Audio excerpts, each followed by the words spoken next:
This is the best bit. Come on, laptop. Well, I'm live, so here we go.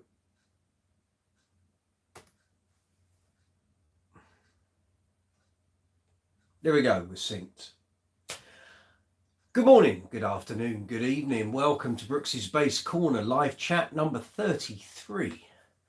It's Tuesday evening, 8 o'clock here in London in the UK. Hope you're all safe and well out there. It's 2 weeks since we last did a live chat, so I hope you're all safe and well. And you're all ticking along quite nicely during these cold weeks in January. Well, it's cold here in the UK. Anyone who is here in the UK will know exactly what I'm talking about. It's been absolutely freezing for a couple of weeks, but we soldier on. So if you've not attended one of our live chats before, you're very welcome. We talk about bass guitars, amplifiers, bass effects, bass accessories, anything to do with bass guitars. Talk about your favourite bands, talk about your favourite bass players. You might want to talk about some bass specific albums or some great albums that have got great bass lines on. Whatever you want to talk about, stick it in the live chat window and we'll discuss it. If you've got any problems with any of your gear, something's not working properly, or your bass neck is all over the shop, or your G-string's fallen out of the nut, and other such topics along those lines, please, any questions or comments, put them in the live chat window and I'll reply to them as soon as they pop up. We are a little community here of bass players and bass fans, so if I don't get to your comment first, someone else who's attending this live chat might well do. In previous weeks and months, we've sorted people with their pedal boards, sorting out their pedal chains, trying to suggest pedals they might want to buy. We had a guy on, I think from Greece or Cyprus, and Philippines it was, sorry. He was looking for a particular bass and he wanted some advice, and between the lot of us, we managed to help the guy out. That's what we're all about here. So if you've got any problems with any of your guitars, your amplifiers, your pedals, something's not working, or you would like some advice on something, stick it in that live chat window and we'll do our best to help you. If you're on the mobile app, the live chat window is below this video window. If you're on the desktop version of YouTube, it's that way. So the big white panel, and you'll probably see a message there where I've said I'll be with you in 40 minutes. That's the live chat window. So put your cursor into the window, type what you want to ask or comment about, and as soon as I see it pop up, I'll respond. I can see Stacey from North Carolina is on this evening. Hi, Stace. You hadn't even thought about that. There you go. You see, I'm ahead of you already. So since we last did a live chat, I intimated on chat number 32 that there was going to be a sizable video heading your way, and I'd kind of thought about it only the day before, started to formulate it on the day of the last live chat, which was 2 weeks ago. So 1 week ago, last Tuesday, I uploaded and published a video here on Brooks's Bass Corner, which was going into my bass collection and talking about basses that sometimes we pull out the rack and we have a chat about them here on the live chat if someone knows I've got something and they want to talk about it. So I did a video that encompassed all 33 basses in my bass collection. The video took off big time. I've not had a video this successful, so I'd like to put it on record. A very, very big thank you to all of you out there in YouTube land who follow the channel. Lots of people that don't follow the channel. Maybe they should. The video is the most watched video I've had so far in 2.5 years. The response has been overwhelming. Subscriber numbers are up, likes are up, comments are up, views are up, hours duration of views are up. Thank you. I can't put it any plainer than that. Just thank you everyone for making it the most successful video. I'll be honest, while I was editing it, which took 55 hours of editing, so if you're thinking of doing one on your own bass collection, bear in mind the bigger your collection, the more editing you're going to have to do. I'll be honest, halfway through the editing process, I was wondering if this video doesn't take off, I don't know what else I've got to offer, because everything else is kind of, there've been some successful videos on the channel, but nothing that had taken off that quickly. So the fact that it landed and has outstripped everything else here on the channel, thank you. Anyone that doesn't know what I'm talking about, I'm going to put a link here. You're going to see a card pop up. It won't happen here on the live chat. It'll appear for those watching the live chat after the event. There's going to be a card here that will direct you to Brooks's bass collection. And you can see that video. It's 55 minutes. You don't have to watch it all. You don't have to watch any of it if you don't want to. But it's all chapterized with timestamps. So all 33 basses, you can literally go into the description box, see which basses are there. If you want to go to specific basses, you can just click on the timestamp. If you go to the time bar when you're watching the video that runs along the bottom of the video window, you'll see lots of little markers. That's where each chapter starts. So you don't have to watch the whole video if you don't want to. If you do, fabulous. Thank you very much for spending your time watching me talk about my bass collection. So I have a feeling tonight's live chat could well center around that video. For the regulars, if you've got any questions that we haven't answered before on the live chats when I've pulled basses out of the rack and what have you, having now watched that video, if there's anything you'd like to ask, comment on, suggestions, did you enjoy the video? If you didn't enjoy the video, what didn't you like about it? Did any basses particularly catch your eye?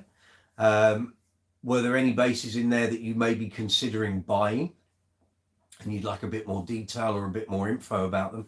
If I can help in any way, that's what I'm here for. So I can see messages popping up. So let me just scroll that window up and I will catch up. 2 seconds, guys. 8-Ball Will, hey, welcome, Will.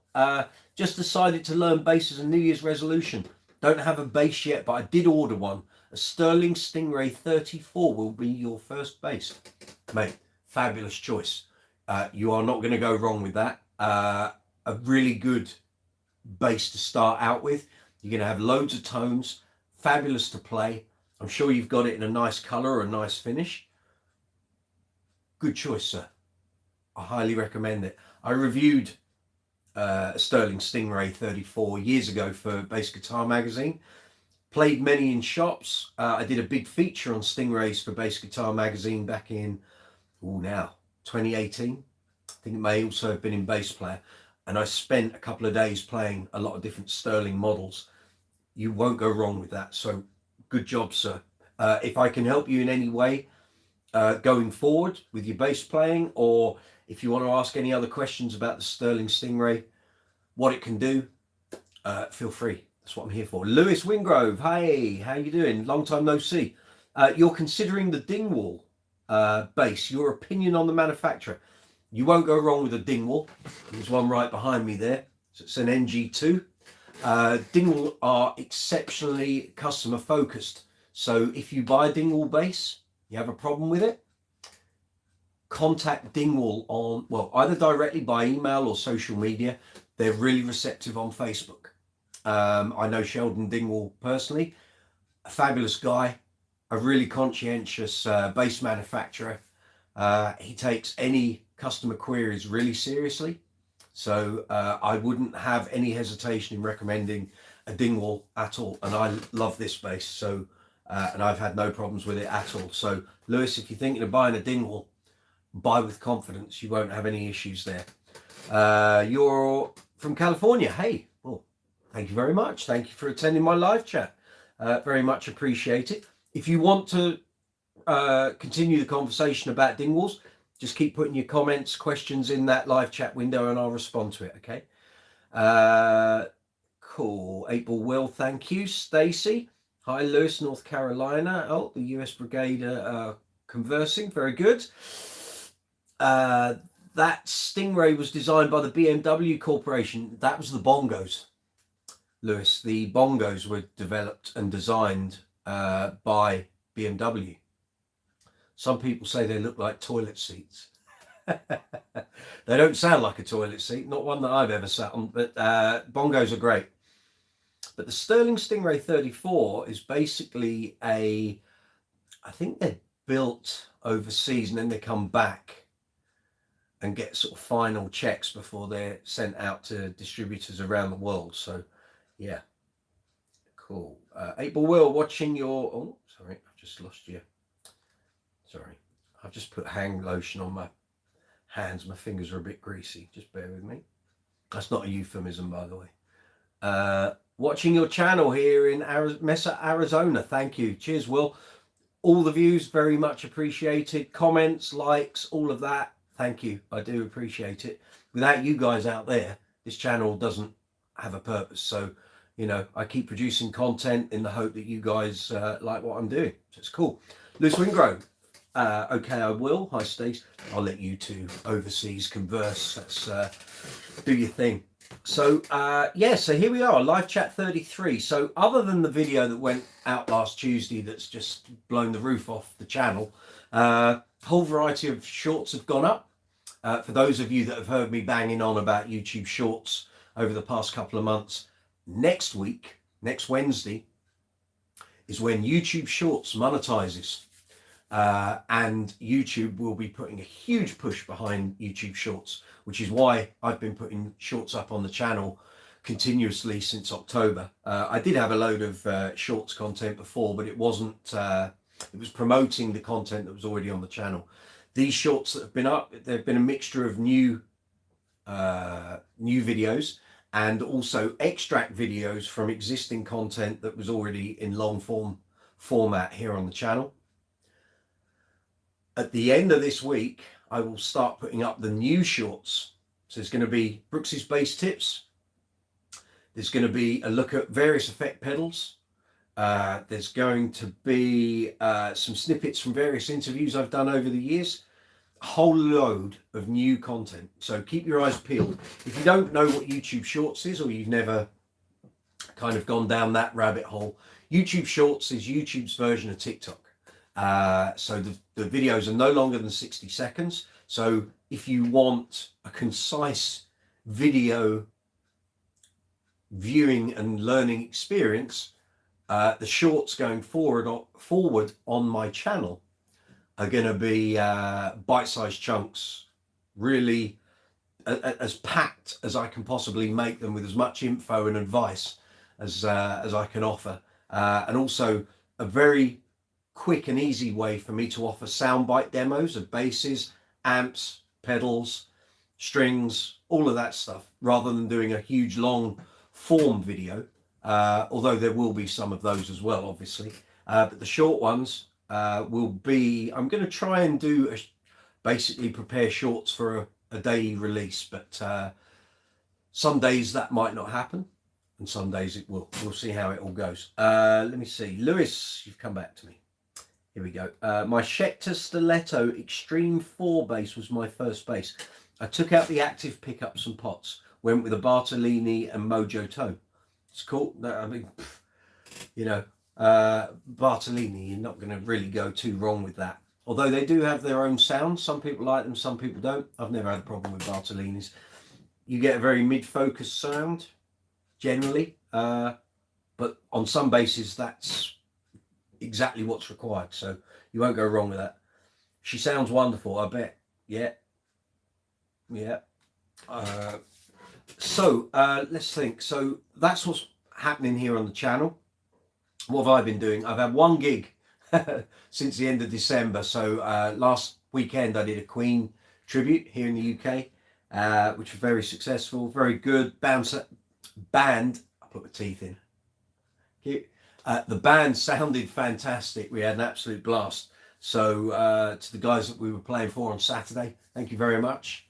We had an absolute, we did have a blast. So that was cool. And now I've got a couple of weeks off. So it's YouTube all the way.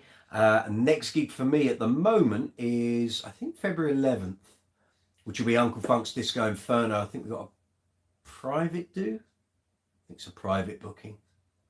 Yeah, private booking and then public booking the week after. So I'll be donning the black lycra and getting the empathy will be back out on that one. So we'll have another episode of the bass string experiment.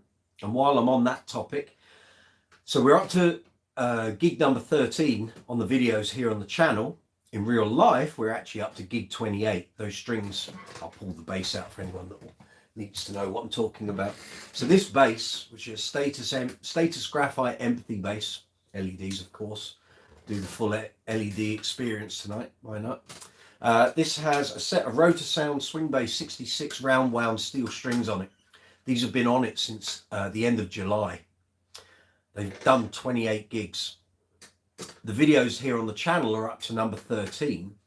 Next video will be number 14, and then for gigs 15, 16, 17, 18 and 19, I'm going to condense them into one video. Rather than do individual videos, I'm going to put them into one video. So you'll see footage from each of the gigs and how I'm finding the strings at that point. Generally, there wasn't a lot of change between gigs 15 and 19. So rather than me just produce a video each time, hoping you're going to watch it, and the strings haven't changed, they don't sound or feel any different, I'm going to condense them into one video. So hopefully it will make it a better viewing experience for you guys, but it also means I'm not producing 5 videos that basically say the same thing. So I don't want to waste your time, and by the same token, there isn't a lot of change between them in those 5 gigs. So that'll be the next video in that series, and that's where we are kind of at the moment. So there's now I've got that big video out the way. It's bass reviews, pedal reviews, some amplifier stuff, maybe demos I think, and some interviews going up. So keep an eye on the channel, and there'll be sort of quite a varied output coming your way now, because there's a lot of content that I already filmed sort of before Christmas and back in the autumn. And now I've got time to actually get all of that content out to you and promote it properly on social media. I've had people ask me, why don't you put more videos up more often? You've got to have the time to promote the videos with social media, here on YouTube via the community tab. If you haven't got the time to promote the video, there is absolutely no point putting the video up and hoping that something will happen. It doesn't work. You've got to set aside a couple of hours around the time that you're going to publish the video, so you can give it the very best possible outcome, and that takes time. And sometimes just with life and having 1,000,001 things to do every day, there's no point me putting that video up and then just watching it like fall off the parapet. So now I've got time over the next 3 weeks. I can get a lot of content up, promote it properly, and you'll see far more videos out. So the ideal is to always have videos stockpiled, so you're not always trying to play catch up, but it doesn't always work like that, or it certainly doesn't for me, especially during the busy periods of gigs. So, but there's plenty to come, so all good. KC C-Bass, C-Bass, C-Bass. Oh, I get it, KCC bass. Right, very good. Welcome, by the way. Have you reviewed the CLF 5-string, particularly the 750 big chunks? Is it a big bass? The headstock looks huge, but better than with the spike. As a short player, the size affects comfort. I haven't played one, and I would need to look up what you're talking about. So what I'll do is after this live chat, I'll go and have a look online, get an idea, and I'll come back to you, and I will post a message in the comments. I'll probably do it tomorrow, because it'll be fairly late when we finish the live chat this evening. So I will put it in the comments tomorrow, and I'll give you my opinion as someone looking at it with bass experience, but I've not played that particular model, so I can't say for sure, but I will try and give you a reasonable opinion on it once I've had a look at it, and if I've seen any demos and had a listen to it, I'll let you know what I think. But thank you for the comment. Stacy, hey Brooksy. Don't know if it's my Wi-Fi, but the feed is a bit choppy. I'll restart. It could be, or it could be here. I've noticed the Wi-Fi has been a bit odd today. So yeah. How do you get those lights in the frets, and how are the pickups not picking up on the lights? Okay, I'll try and explain it to you. We'll do it with the red bass, okay? You can, there are various manufacturers that will allow you to have LEDs. So they're not in the frets, they're actually within the fingerboard. So they replace the normal fret marker dots, okay? Manufacturers can build them when you're having a build from scratch and you say, I'd like LEDs. And so what they do is they will drill the holes in the fingerboard, inlay the LEDs, put the fingerboard on, it all matches up with the LEDs, they glue the fingerboard in place, and Bob's your uncle. Cables run through to the control cavity, that's fine. In the mid-90s, other than having LEDs fitted when you had a bass made, there was no way of having LEDs in a bass, generally. And Martin Sims of, just excuse me, I just had a pop up on my screen.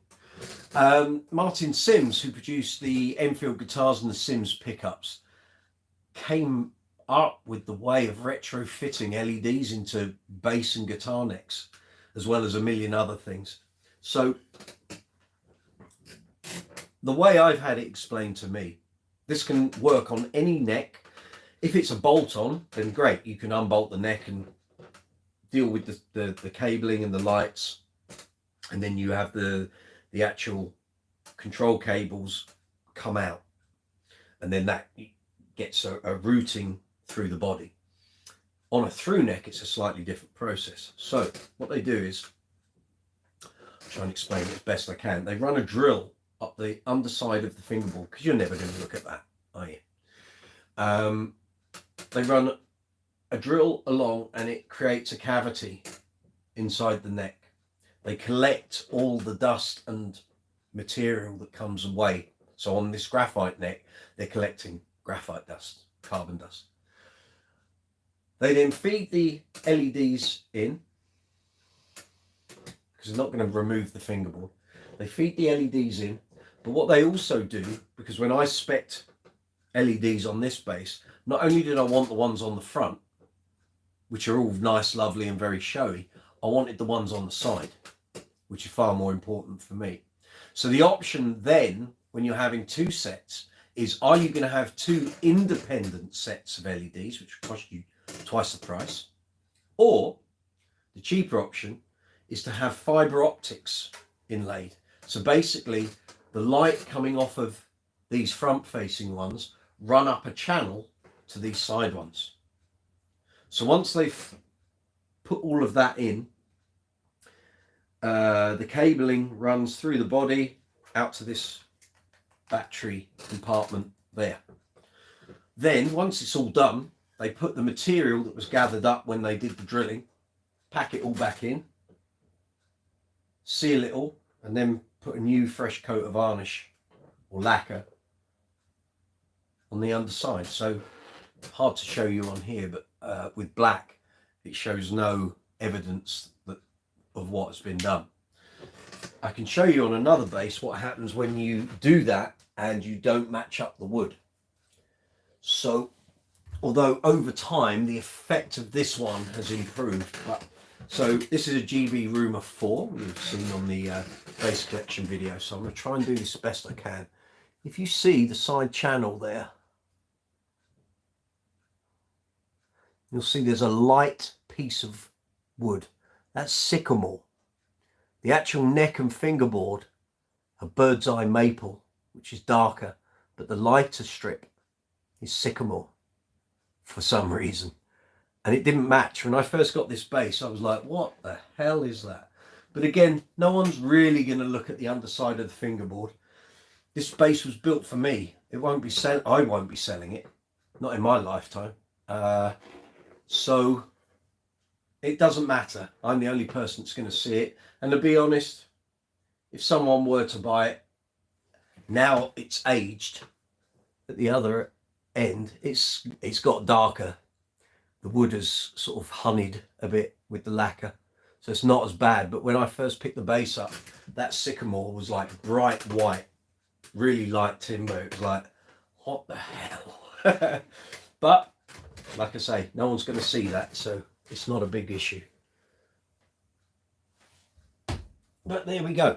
So I will come back to your thing.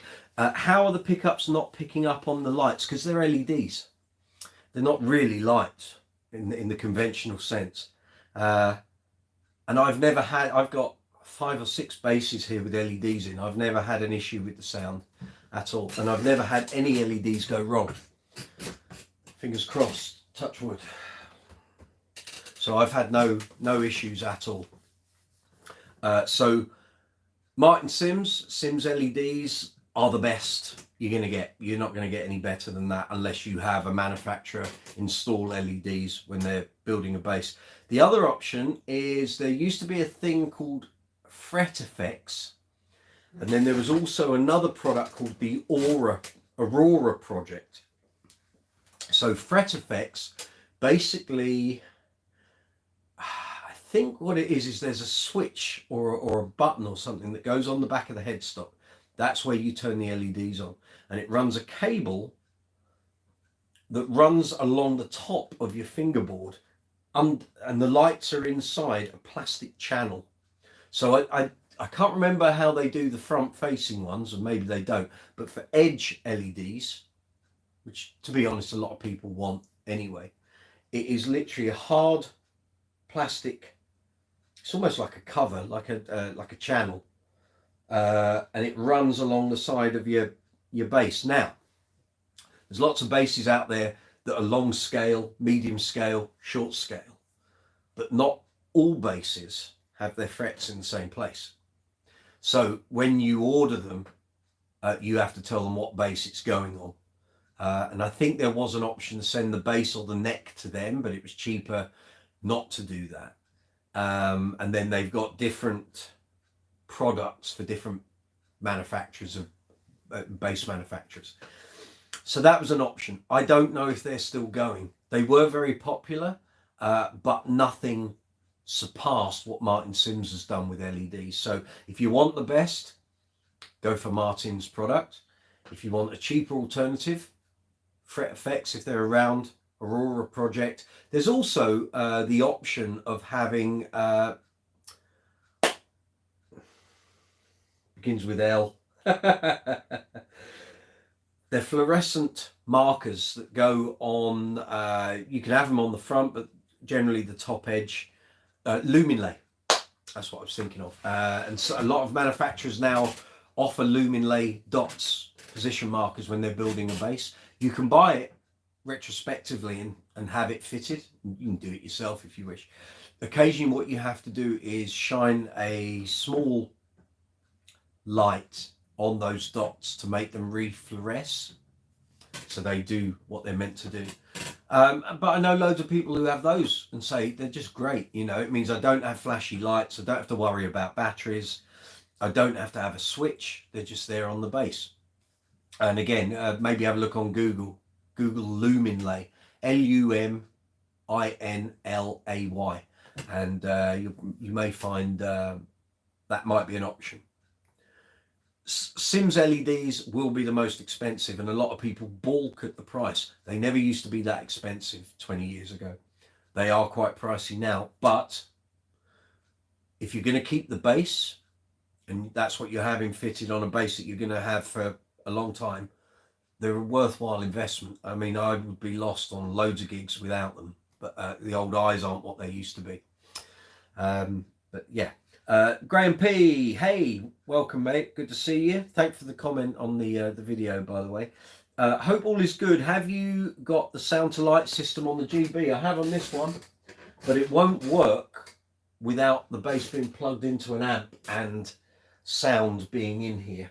So I'm not going to do it today. Actually, I've got the power cable plugged in the back, and I don't want it to take all the stands off here. So yes, I have, sir, and there will be a video going up on the channel shortly about how that sound to light system works. So keep your eyes peeled, it's coming.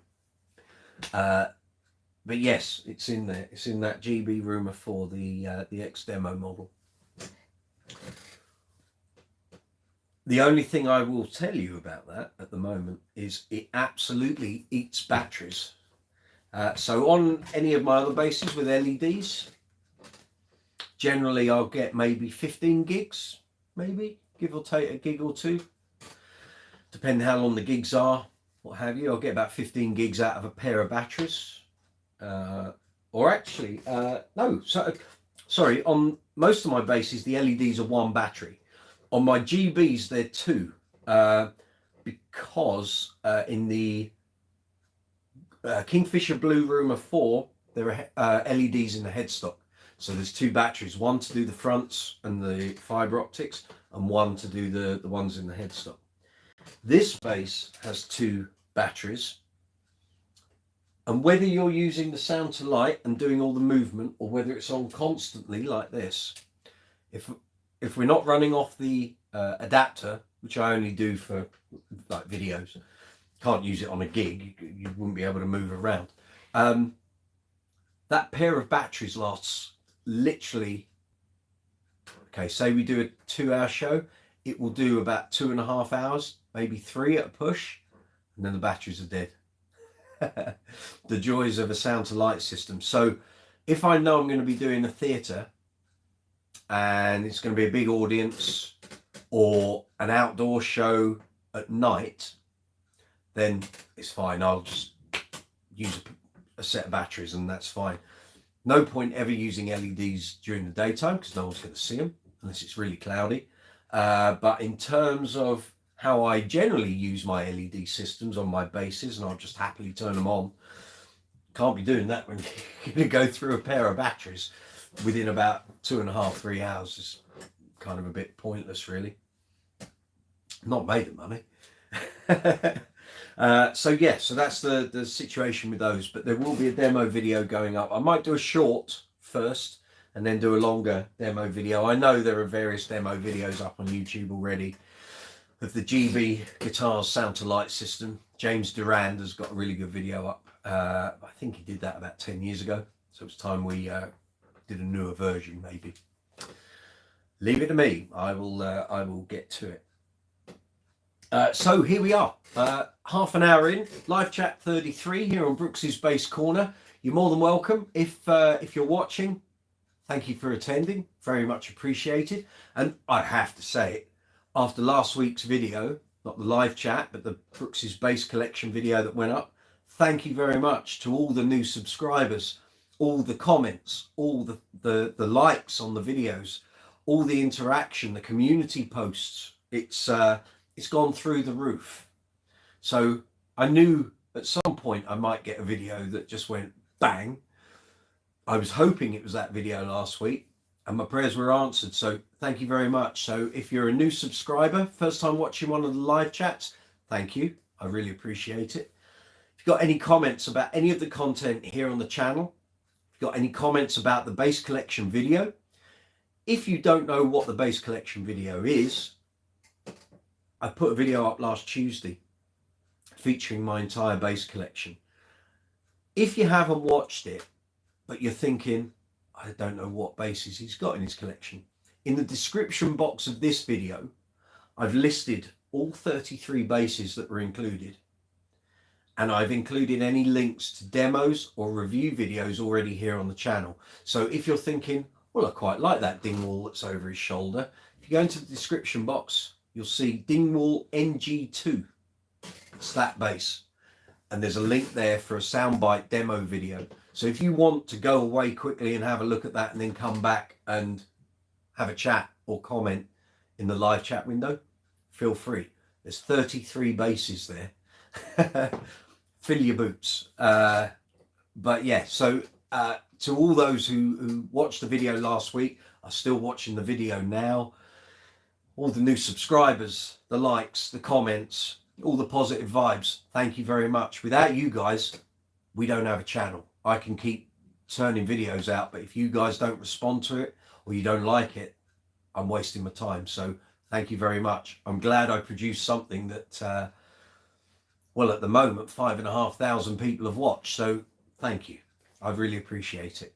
And if it's if it's given you an interest in bass guitars. I've had a few people say, I'm not really interested in basses, but I really liked your video. And now they're thinking about maybe taking up bass guitar as a hobby.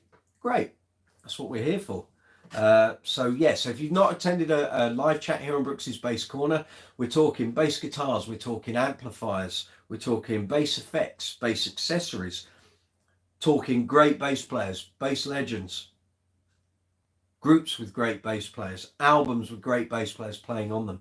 You got any questions about bass or bass guitars, stick it in the live chat window. As soon as I see a message pop up, I'll respond to it.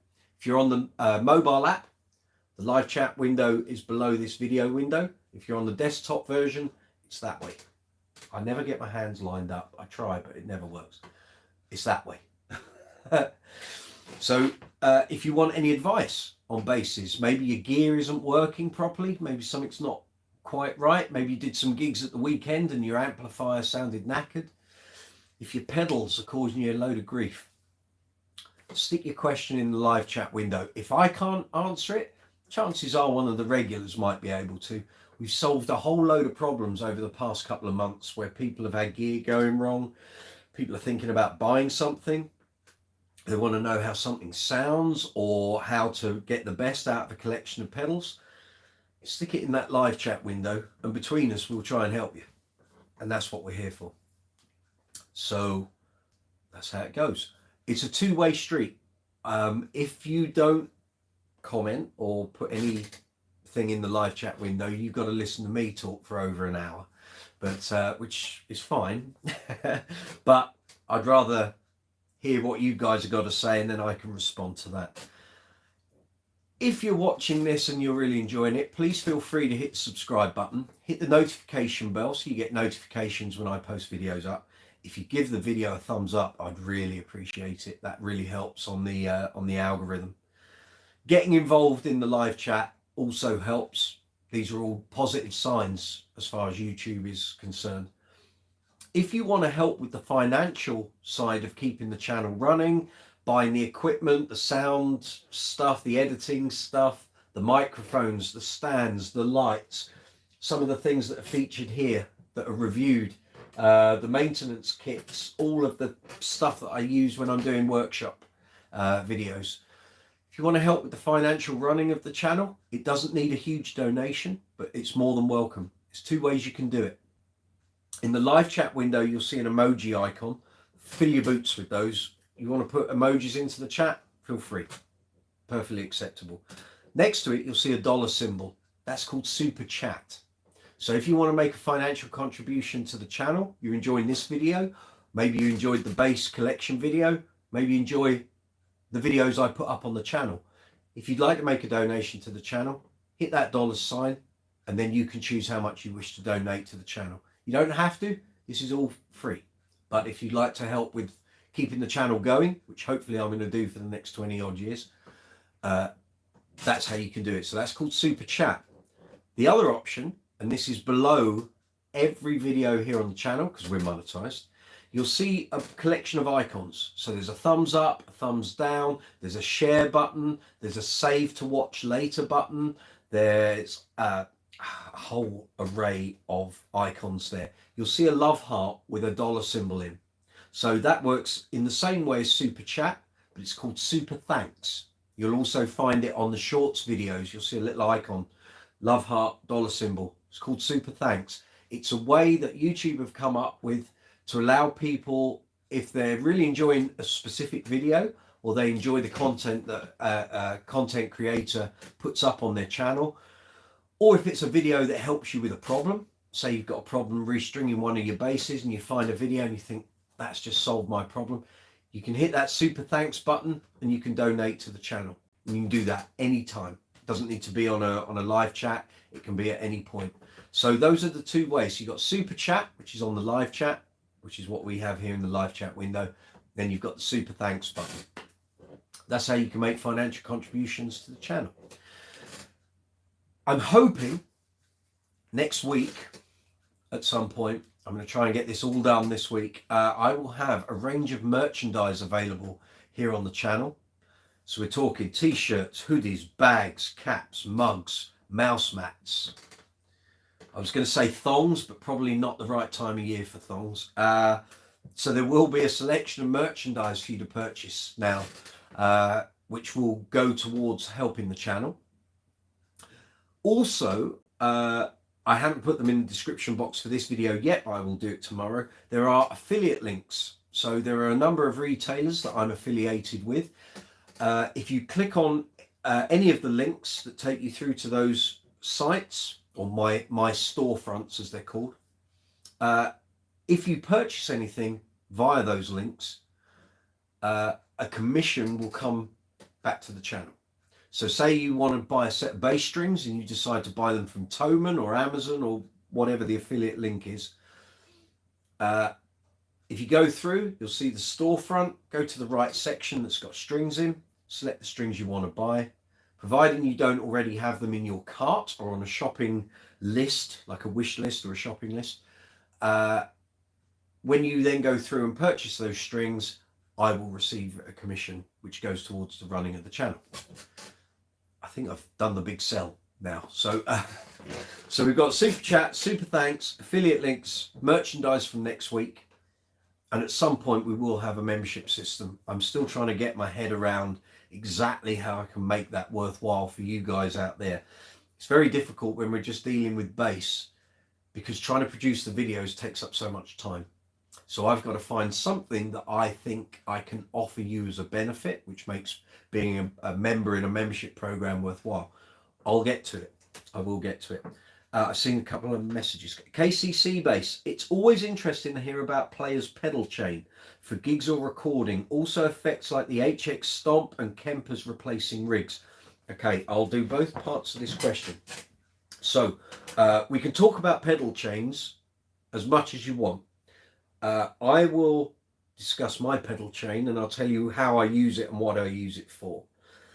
Regarding HX Stomp and Kempers, I've been hearing about this kind of thing for years, almost probably 10 years. So Stomp wasn't out, the HX Stomp wasn't out then.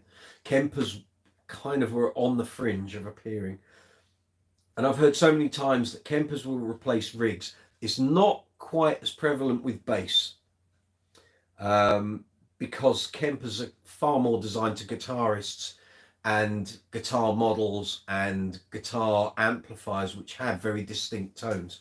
For some reason bass seems to have been left out a bit. I know there are various bass profiles on the Kemper, but they're not quite as full on as they need to be, I think, to get the bass community on there. The HX Stomp is a different fish, but again it's still far more targeted to guitar players and guitar sounds and guitar tones than it is bass. But I think the Stomp is a really great product. I had one here for a couple of weeks during lockdown and I was really impressed. The only thing with the small version, the HX Stomp, is that it felt like it was just too small. The display couldn't convey all the information I wanted to see, that if I was using it on a gig and I thought, oh God, I need to change that, I didn't feel like I could do it quickly. I think you need the bigger version or the rack mounted version to kind of get the most out of that. But I'm happy to talk about that as much as you want.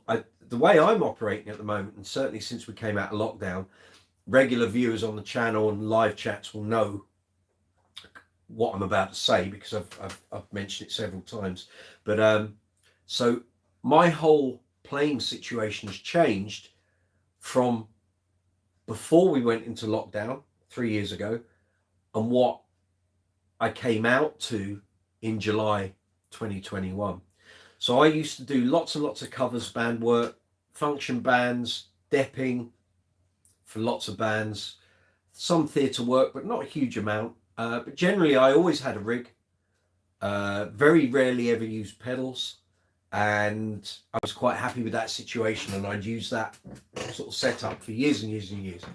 I came out of lockdown and I haven't done a huge amount of general covers work, but I've been in a very busy disco funk show band, several Queen tributes, an ABBA tribute, and some wedding bands here and there, and some other bits of depping.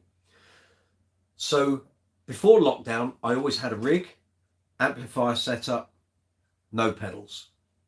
When I came into the disco show band, that situation is completely different to anything I'd ever been in.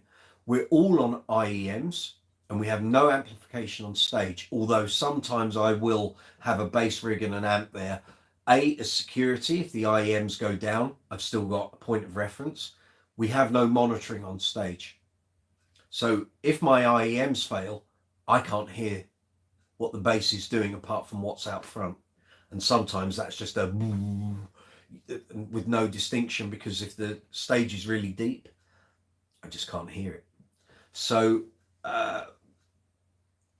like I say, some gigs I will have an amplifier there, but pretty much what I do a lot of the time now, because a lot of our gigs are festivals, there isn't always the time to set up a rig behind me, and it's just more gear to carry on and carry off, and handovers between bands on festivals can be a nightmare. So what I ended up with was building a pedal train board, and I'll tell you what's on it. So and the path, and this will be changing very shortly. I've got to rebuild my pedal board because there's some other pedals I need to include. Some of these need testing as well, and they're going to be having review and demo videos very shortly. So I go from a tuner, which is a Boss TU2, into a Digitech drop pedal. I know I put the box somewhere. Where have I put it? Oh, it's over there. I'm not going over there to pick it up. So Digitech drop pedal into an EHX knockout attack equalizer pedal. That then goes into the MXR Bass Fuzz Deluxe, which then goes into an Aguilar filter twin, which then was going into an EBS chorus pedal. And then that would go from there into the Aguilar tone hammer, which I'm using as a preamp. So a signal then is DI'd out of the tone hammer to front of house. And if I have a rig behind me, then I will take an out from that tone hammer, and that goes back into the amplifier. And that generally has been my setup. I've also had like a smaller version of that board, which would have the tuner, the drop pedal,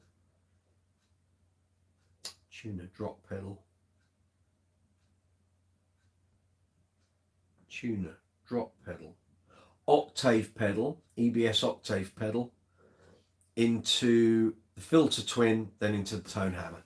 So there's two versions. So if I'm not going to have a huge amount of stage space to myself, then I'll take the smaller one. And if I know I'm going to have sort of quite a bit of room, then the pedal train comes out. And that's generally my flow through. But I want to incorporate either the MXR bass octave or the envelope filter. And I also want to put the the Electro Harmonix bass monosynth in there. There's a couple of songs that are in the set where I could now really use this. And I'd been saying I was going to do that in the lead up to Christmas, but then actually when I looked at my diary, I was able to do what I needed to do with the pedals that were already on the board. But I need to start souping things up, give myself some more sounds. So that's all cool. And there's also a couple of pedals that I've just bought. Let me just get one, because some of you won't recognize this. So years ago, there was this product called the BBE Sonic Maximizer. It was a rack mounted unit. Eric Clapton's band used them through the 80s and 90s. And on, I think, and I might be wrong here, but I think I'm right, on Eric Clapton's Say So, Mark King and Level 42 decided to buy these rack mounts. So it's a sonic, they call it the Sonic Maximizer. It's like an aural enhancer, but it's a bit more. It's a bit more. Level 42 liked the sound of the Sonic Maximizer so much they never turned them off. They would literally have them turned on from the start of a show to the end. So as rack mounted gear sort of fell out of favour, BBE decided, well, we'll do a pedal version then. So there's two versions of this. There's the regular pedal, which is this. and then they do a smaller half size version, like the small vintage bass octave that MXR do. So there's the bigger pedal, and then you get the half size pedal. So I had never used one of these until last Friday. I'd seen lots of videos and checked out demos online. Problem with some demos on YouTube where the effect is subtle and it's not like a huge tonal change like you might get with a filter or a bass octave, is when we do these videos, what we record, or like if I was to test an amplifier and speakers here, what I record and I can hear gets compressed once when it gets rendered. So when you're editing the video and it goes to render, it gets compressed once. Then when you upload that video to YouTube, it gets compressed again. So you've had two versions of compression from the original source to the video you guys see.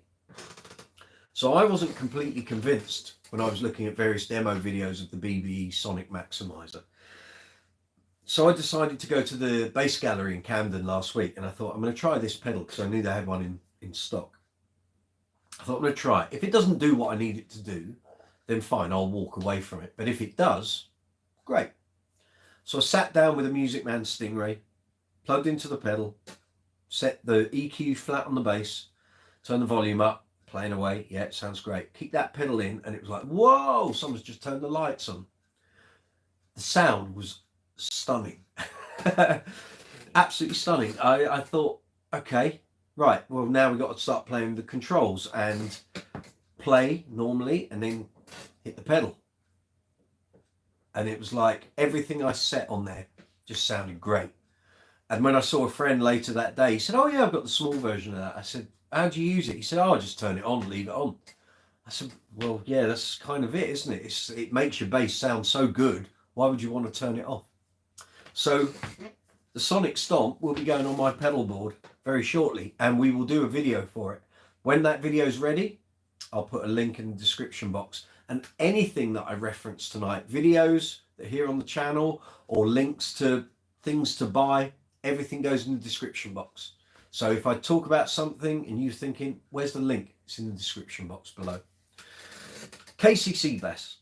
Hit the nail on the head. That must be why I keep buying preamps. Aguilar, Tone Hammer, Messer Subway, Basics BP, Radial Bassbone. Yeah, even old Pod Pro. Use IEMs and or BFBB with a bass block as a power amp. That's a lot of gear, man. It's a bit harder, isn't it? Because I'm sat here with like a rack full of amps and stuff there, and this isn't all of it. I've got more in the garage. There's so many different things out there. Not everything sounds great with each bass.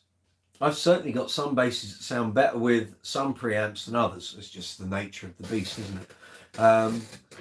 But I'm quite loath to get rid of stuff unless something's a real stinker, but then I wouldn't have bought it in the first place if I didn't think I'd get use out of it. But it's a trial and error thing. Sam de los Santos, hi, welcome. Hope you're well. Thank you for joining in the live chat here on Brooks's Bass Corner. Live chat number 33. You're very welcome. Hope you're safe and well. So yeah, Casey, it's very difficult.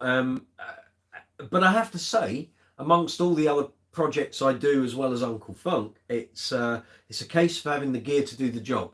So I couldn't do a full IEM setup and not have have an amplifier and speaker for some of the other gigs. Like I do Queen, the Queen tributes on an IEM setup if we were literally going on, doing our bit and coming straight off again. But generally, we need backline, and certainly the Brian May generally has Vox AC30s with him, but even he's done some gigs with just a pedal board. And he's got a really good setup that gets Brian's sound pretty much. But like we did the gig on Saturday, I had my Aguilar SL212, one of those. You can't see it. Camera's too high and the cabinet's too low. One of those and an AG700, and that was what I used for the gig. But I have done festival gigs where the out front's just so good. It's like, well, there's no point taking the amp and cab on. The only time I would do that is, as I've said before, it's like the security blanket, because if the IEMs go down and I haven't got any on-stage monitoring, you've got to have a point of reference. Sam, do you ever find yourself having to play one of your basses for a while to get back into the feel of the bass? Yes, I do. Yes, I do. And it's not that I stick to a couple of basses. Literally everything in this collection gets used at some point for something. That's why, and I said it in the bass collection video, you know, a lot of these basses were bought for specific things. Like the Mike Dirnt Green Day bass was for that tribute. The Marcus Jazz, and I had someone comment about the producer having a whinge because it didn't have Fender on the headstock. It was because I needed to have a Fender Jazz in my collection for those situations when people go, oh, well, it doesn't look like a Fender Jazz, or it doesn't have Fender on the headstock. That is a thing. It really is. Certainly among band leaders and certainly among musical directors, that if they don't see a Fender, they start to have kittens. It's very strange. They don't, a lot of the time they don't trust bass players to pick their gear wisely, which I think is a bit odd, but there we go. But I'll always fight my corner. You know, I'd hope I know what I'm doing by this stage in life when it comes to bass playing, but there we go. Do I have to play the basses for a while to get back into the feel of the bass? Generally, yes. And if I know in advance certain shows what basses I'm going to use, then just as a matter of course, as long as time allows, I will always run a band set. If it's one of the projects I do often, I can run the set in 2 hours maximum, and it's just a case of topping and tailing just to get the headspace back. If it's something I'm learning from scratch, like last year I had to learn a Neil Diamond theatre show, that took 3 or 4 days. So in that case, and I knew what basses I was going to use, so I picked out 2 basses. And over those 4 days, I made sure that I played both of those basses, because I always take 2 basses to a gig. I played both of those basses and ran the set playing both, because you can pull a bass out the rack and not having played it for a while, and it might need a little tweak. There might be a high fret, the neck might have moved, action might not be great, strings might be dead. No point realizing all this when you get to the gig. You need to have all of that sorted before you get to the show. So generally, in advance, if I know what basses I'm going to use on a gig, I'll have played the set a couple of times here with those basses, so I know kind of what I'm doing. You're in South Texas and they need that USA stamp versus Mexican Fender. Yeah, ain't that the truth? But the thing is, as I said in that in the bass collection video, what happened on that session was the guy said, oh, we want a jazz sound with single coil pickups. It's like, great, okay. So I took my T-bass made by Status, Trace Elliott's Status T-bass. It's a super jazz. All the single coil tones you could want. Recorded the session. He loved the sound. He went, man, that bass is just killer. Absolutely great. Yeah, it is. That's why I bought it. Yeah, but it hasn't got Fender on the headstock. And it was like, you just wanted to hit your head on the floor. What is wrong with these people? You've got the sound you wanted. You're happy with the take. Why does the fact it hasn't got a Fender on the headstock? And a couple of years later, it happened again. I was like, what is wrong with these people? It's like, you've asked me to bring a bass to get these sounds. I've done it. We've recorded the thing. Now you're having a go about how the bass looks. We're not being videoed. There's no photography going on. What's the problem? You've called me as a professional bass player to select my weapon of choice to get the job done. So I've done that. But anyway, the Fender Marcus Jazz was already on my radar anyway. I was going to buy one. It just sped up that process. I got paid for both sessions, so hey. Sam, true, got to be prepared. Yes, indeed. Indeed. In fact, one of the earlier live chats, we did a thing about being a dep. I'll put a link to it in the description box. It's one of the early live chats. I think it was like live chat 4 or 5, maybe 6. And we talked about being a bass dep, doing the very best you can when you've got to stand in for someone. And the one thing I said on that video, and I said it over and over and over again so that it got through to people, was prepare, prepare, prepare. There is no point depping for someone or turning up to a gig and you haven't done your homework. No point. You might as well not do the gig, because if you do a bad job, they ain't going to call you again. So if someone asks you to do a gig or you're standing in for someone, do the very best you can. Put your effort in, and if you do a really good job, who knows, further down the line, you might end up being the bass player in that band. It's happened to me. It's happened to me with Uncle Funk. A little story. This is the proof. The very first time I did a gig for Uncle Funk was in June 2017. We were talking backstage, and they mentioned that they'd had quite a lot of bass steps over the years, but the biggest problem was that most of them wouldn't learn the stuff properly. They'd have an idea how they thought the songs would go, and that would be good enough. So the pressure was on. First gig on Muggins here. I did the very best I could, but I knew I'd already done 4 or 5 days of practice and rehearsal to make sure this set was super tight. 9-piece band, it couldn't not be. So you got to do it. The following day, the bass player in that band rang me, and he said, what did you do?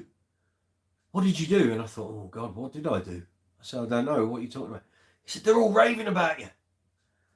You did like the best job any bass step we've had. And it's like, well, I just did what you asked me to do. That's, you know, I needed them to think you were there, but you weren't. So as long as they thought you were playing the lines and I was copying how you played them, that was it. So here we are now. I'm the bass player in that band.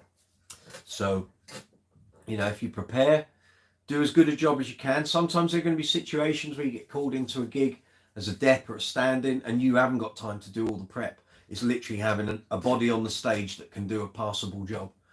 Sometimes that's just the way it is. But if you've got time, or if you've been lined up to be a dep weeks, sometimes months in advance, do your work. Do your work. It's the best advice I can give you. So many deps don't. They take it very flippantly and then they wonder why they never get called back. And again, do a really good gig for someone, word spreads around. He did a really good gig for me. Oh, really? Is he reliable? Yeah. Oh, and then suddenly the network starts happening. Excellent. Oh, thanks, Fleece. I don't know what you mean. I don't know what you mean, sir. You're very welcome. If you can put some meat on the bones of your comment, I'll respond to that. Thank you for the question, Sam. Excellent 0. I don't know what that means. Maybe you've wandered onto this live chat inadvertently. If you have, you're very welcome. This is Brooks's Bass Corner, live chat 33, Tuesday evening, London, UK. This is where we are. Thank you for all the likes, all the comments, all the new subscribers. There's hundreds of you since last Tuesday. I posted a video up a week ago talking about my bass collection. Wasn't sure how it was going to be received. Hope to God that some of you might enjoy it. It's gone absolutely through the roof. It's blown every other video on the channel out of the water. So thank you. If that video's got you into watching videos here on the channel, I can't say thank you enough. I really do appreciate it. It's enthused me to come up with a whole new look on some of the videos I wanted to do here on the channel. So keep watching, please. There's going to be loads of new content coming up over the next couple of weeks. I've now got 3 weeks off till my next gig. YouTube here on the channel is going to go very busy. So thank you. And to everyone attending tonight's live chat, I really do appreciate it. If you don't come on and converse, it's just me wittering on for an hour or so. So you got any questions, any comments, anything about any videos here on the channel? If you've got a problem with any basses, amps, effect pedals, accessories, you want to talk about bands that have got great bass players, if you want to talk about any legendary bass players, you want to look for some advice on something you're thinking about buying. Now we're past Christmas, you've got some money that you maybe were given at Christmas or some gift vouchers, looking to buy some bits and pieces, ask me. I might be able to help. I've got, get this right, 36 years of bass playing experience. I've been professional since 1995, so this will be my 28th year as a full-time bass player. I've got 4,000 gigs under my belt, multiple sessions, travelled the world, written for Bass Guitar Magazine and bass player for 18 years. Chances are, if you've got a problem with any gear or you're looking at buying something, I've probably come across it somewhere along the line. If I can help you, that's what I'm here for. I saw a message, Sam, love that video. Got to recommend your stuff to all my bass bros and sissies. Thank you very much. I appreciate it. Did any basses in that video catch your eye, sir? Tell me. And in fact, to all of you watching this live chat, if you've watched the bass collection video, anything in there caught your eye, or something maybe that was a little rare that you hadn't seen before? If you want any information about any of the basses I've talked about in that video, feel free. Ask away in the live chat window and I'll help. If you don't know what basses were in there, go to the description box for this video. In there, I've listed all 33 basses and links through to any demo or review videos for that bass here on the channel. The Marcus Miller. Okay, so that's the Fender Jazz. The Mark King basses. There wasn't a Mark King bass. There were basses that Mark has used, unless you mean the Stingray that I sold. Is that what you mean, Sam? Do you mean the red Stingray that used to belong to Mark that I owned? Chinese Way. Evening. How you doing? Says Mario. I know a few Marios. Which Mario is it? Hope you're well, Mario. Yes, so Sam, which Mark King bass do you mean? Which one are you referring to? The red one. Okay, I'll give you the story on that. So, because I didn't actually tell you in the video, because it's not a bass I own anymore. So in 1997, obviously Level 42 had stopped in 1994. Mark King went very quiet. No one heard a peep out of him for years, and kind of disappeared from the music scene, probably through choice. I think there was a little element of burnout. If you want to know more about this subject, there's an interview I did with him in 2015, which is here on the channel. We did it for Bass Guitar Magazine, but the whole interview audio is here on the channel. So some of the things I'm going to say now were touched upon in that interview. Mario Sadger, good to see you. You are very welcome, sir. Lovely to see you. Thank you for attending. I think this might be your first live chat here on the channel. Mate, I hope you're well. Happy New Year. Love your bones. So, the Mark King bass. So in 1997, Mark hadn't been heard of for a while. Back in those days, there was a thing called the Level 42 Digest.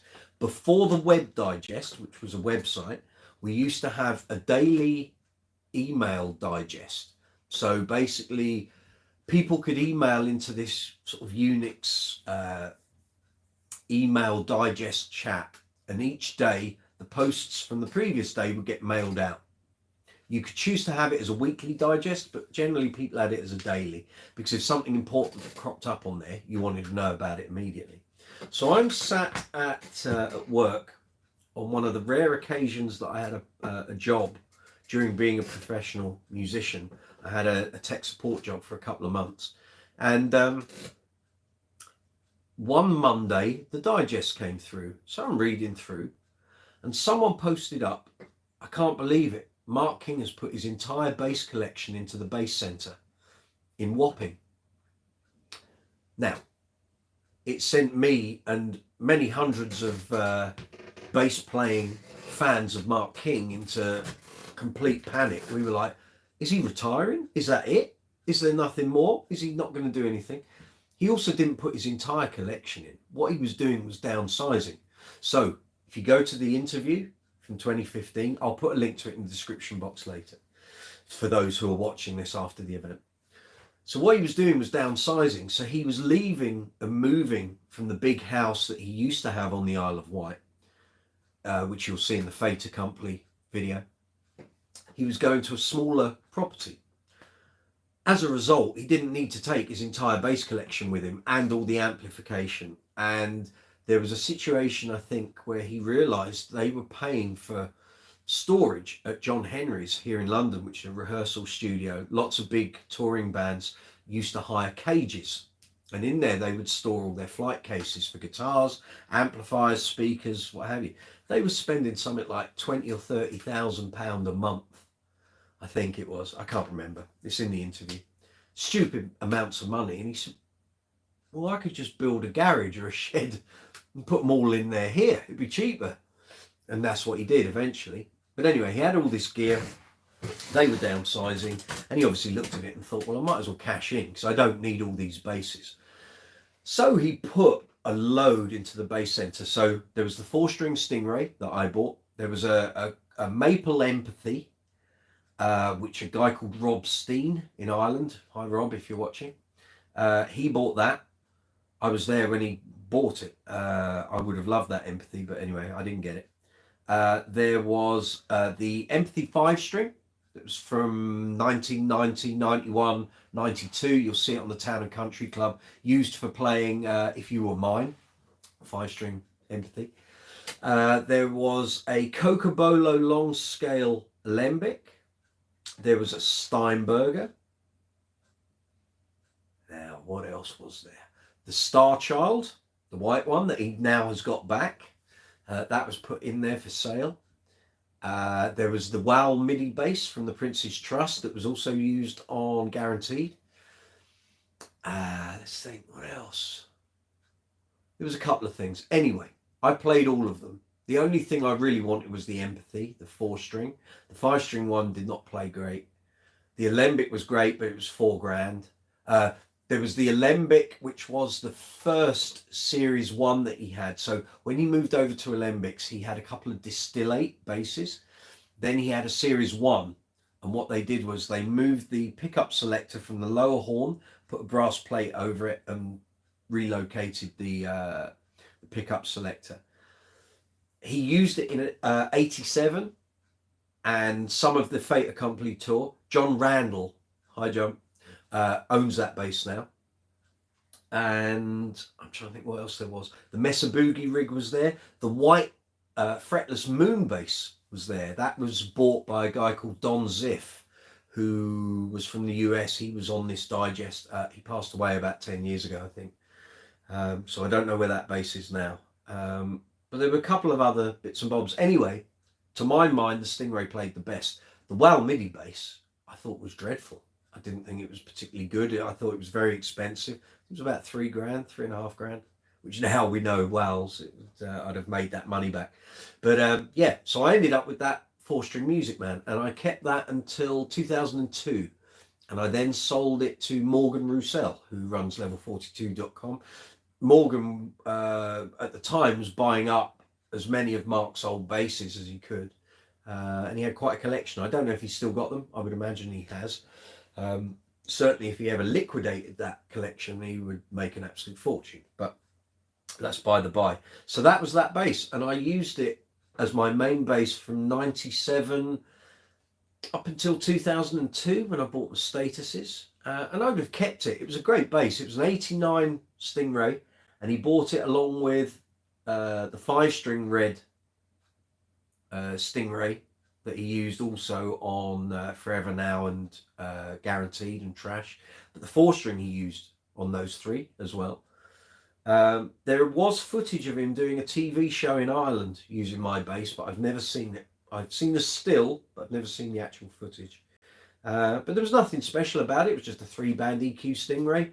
He ripped the foam mutes off. And it already had some damage on it. It had various knocks and dings on the body, but it played great. But my thinking in 2002 was, I'd just buy another Stingray.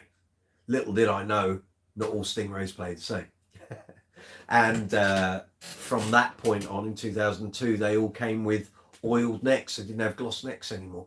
And I would, I'll state the case that I prefer Stingray with a gloss neck than not. But it was great. But I did hundreds and hundreds of gigs with it, and then I thought, well, I'll buy another Stingray, and I'm being offered a good price, so I'll move it on. And that was it. It was a Stingray. I got over it. I bought another one, so it's all good. So that was the story with that one, and it really was a great bass. I should actually have put a photo of it in the bass collection video, but I just thought I'd be making the video even longer, and I didn't want to do that. KCC bass, right? Being an old fart, ex-pro, camps, cruises, tributes, and tours, I've collected a few. Love the status. Got headless empathy, excellent. An FL 2000. Do you mean a Series 2000? Fretless? Is that what you were talking about? But tend to play a 71p with flats. Nothing wrong with that. Bash a King upright badly. Ha! Okay. Sam's put an emoji in. Very good. Chinese way. I'm looking for a cheap line fretless mic. Any ideas? Yes, mate. What's your budget? And once I see your budget, then I'll know what to suggest. So you tell me, Mario, and I'll give you some ideas. And the other option that you can always think of is find a bass you like that's fretted and then have it made into a fretless. You might find that's the cheaper way to go. But tell me what your budget is, Mario, and I'll try and help you as much as I can. Sam, I miss my Stingray. Well, that's why I ended up buying another one. About 5 years later, I'd bought some really great basses, but nothing sounds like a 4-string Stingray. Just doesn't. And I always wanted one in teal green blue, and with a maple neck and fingerboard. And one came up on eBay. Yeah, around about, I think it was October 2007. And it was a good price, and I won the auction, and played great. I used it on a whole bunch of gigs, but it did not have the tone that the Mark King one had, the 89, and this 4 is a 99. And over time, I changed it a bit. So as you see in the bass collection video, I swapped out the pickup for an Aguilar model, and I put the John East Music Man replacement circuit in, which gives you a mid sweep and an extra treble boost that gives you like the Sabre treble boost, but also the bass and treble on that bass, on that circuit, are tuned more like the 2-band EQ Stingray EQ. And also inside on that circuit there are jumper switches, so you can change the mid-range that you're able to sweep across. So you can go from lower mids to like so you can go from low to mids, and then mid-mids to high mids. So there are little jumper switches in there. So you've got the choice. And it's great. And that helped it sound a bit more like the old Mark King one. Mario, right, not much, maybe 200 quid. Okay, mate, what I would suggest is just keep your eyes open, because £200 isn't going to buy you a lot. So you're probably looking at a Squire, maybe a Mexican Jazz, maybe a Music Man Sub. Plenty of those going second hand for that price. But if you're willing to throw another 100 at it, that will allow you to have a fretted, defretted. So you could have a line fretless, because I know quite a few places that will convert a fretted to a line fretless for around 100, maybe 130. So maybe that might be the way to go. The most important thing is make sure you like the bass and it's comfortable to play. No point having a line fretless and it's not the model shape and the sounds aren't that great. So if you have an idea of what sort of fretless sound you want, bearing in mind a Stingray fretless is going to sound very different to a Jazz fretless. So, you know, what kind of pickup situation? Do you want it active, passive? The other thing to do is keep an eye on eBay. And again, if you find a bass that suits you, like £100 Ibanez, spend another £100 and get it defretted. So maybe that's a possibility. But budget will pretty much determine what you're going to plump for there. Just for home use, yeah. Well, I had my Kubicki, the pink one, defretted. But what I would really like to do at some point, you'll see on that bass collection video, there's an Ibanez, the SRH 500 DEF. There's apparently a fretless model of that. which I think would sound amazing. If I don't ever come across one, I'm going to just buy another one of these and have that defretted, because the tone on it is exceptional. So that kind of works for me. That's all right, mate. That's what I'm here for. That's what I'm here for. I'm just glad to see you on here conversing. It's good to see. You are welcome anytime, Mario. You know that. So whenever you see a live chat, feel free. Feel free to come in and join in the conversation, my man. That's what we're here for. So here we are. We've done an hour and 20 minutes so far. It's live chat number 33, Tuesday night, London, UK. I'm Mike Brooks. This is Brooks's Bass Corner. We're talking basses. We're talking bass amps, effect pedals, accessories, great bass players, bands with great bass players, great bass playing on albums. You got any problems with your gear? Stick it in that live chat window. If you're on the mobile app, it's below the video here. If you're on the desktop, it's that way. I need to do the big sell now, so I'll try and keep this quick, okay? Right, so if you're enjoying the video, please hit the subscribe button, hit the notification bell, give the video a thumbs up, which is really important. The YouTube algorithm really works on that. If you got any comments or any questions, stick them in the live chat window. In there, you'll see an emoji icon. Fill your boots. Feel free to add emojis whenever you wish. Next to it, you'll see a dollar symbol. That's called Super Chat. That allows you to make a financial contribution to the channel, which allows me to book studio time, buy editing equipment, microphones, cables, review equipment, stuff for the workshop videos. If you don't want to do it through live chat, which is Super Chat, you underneath every video here on this channel, because we're monetized, you'll see an array of icons. There's a thumbs up, thumbs down, a share button, save button.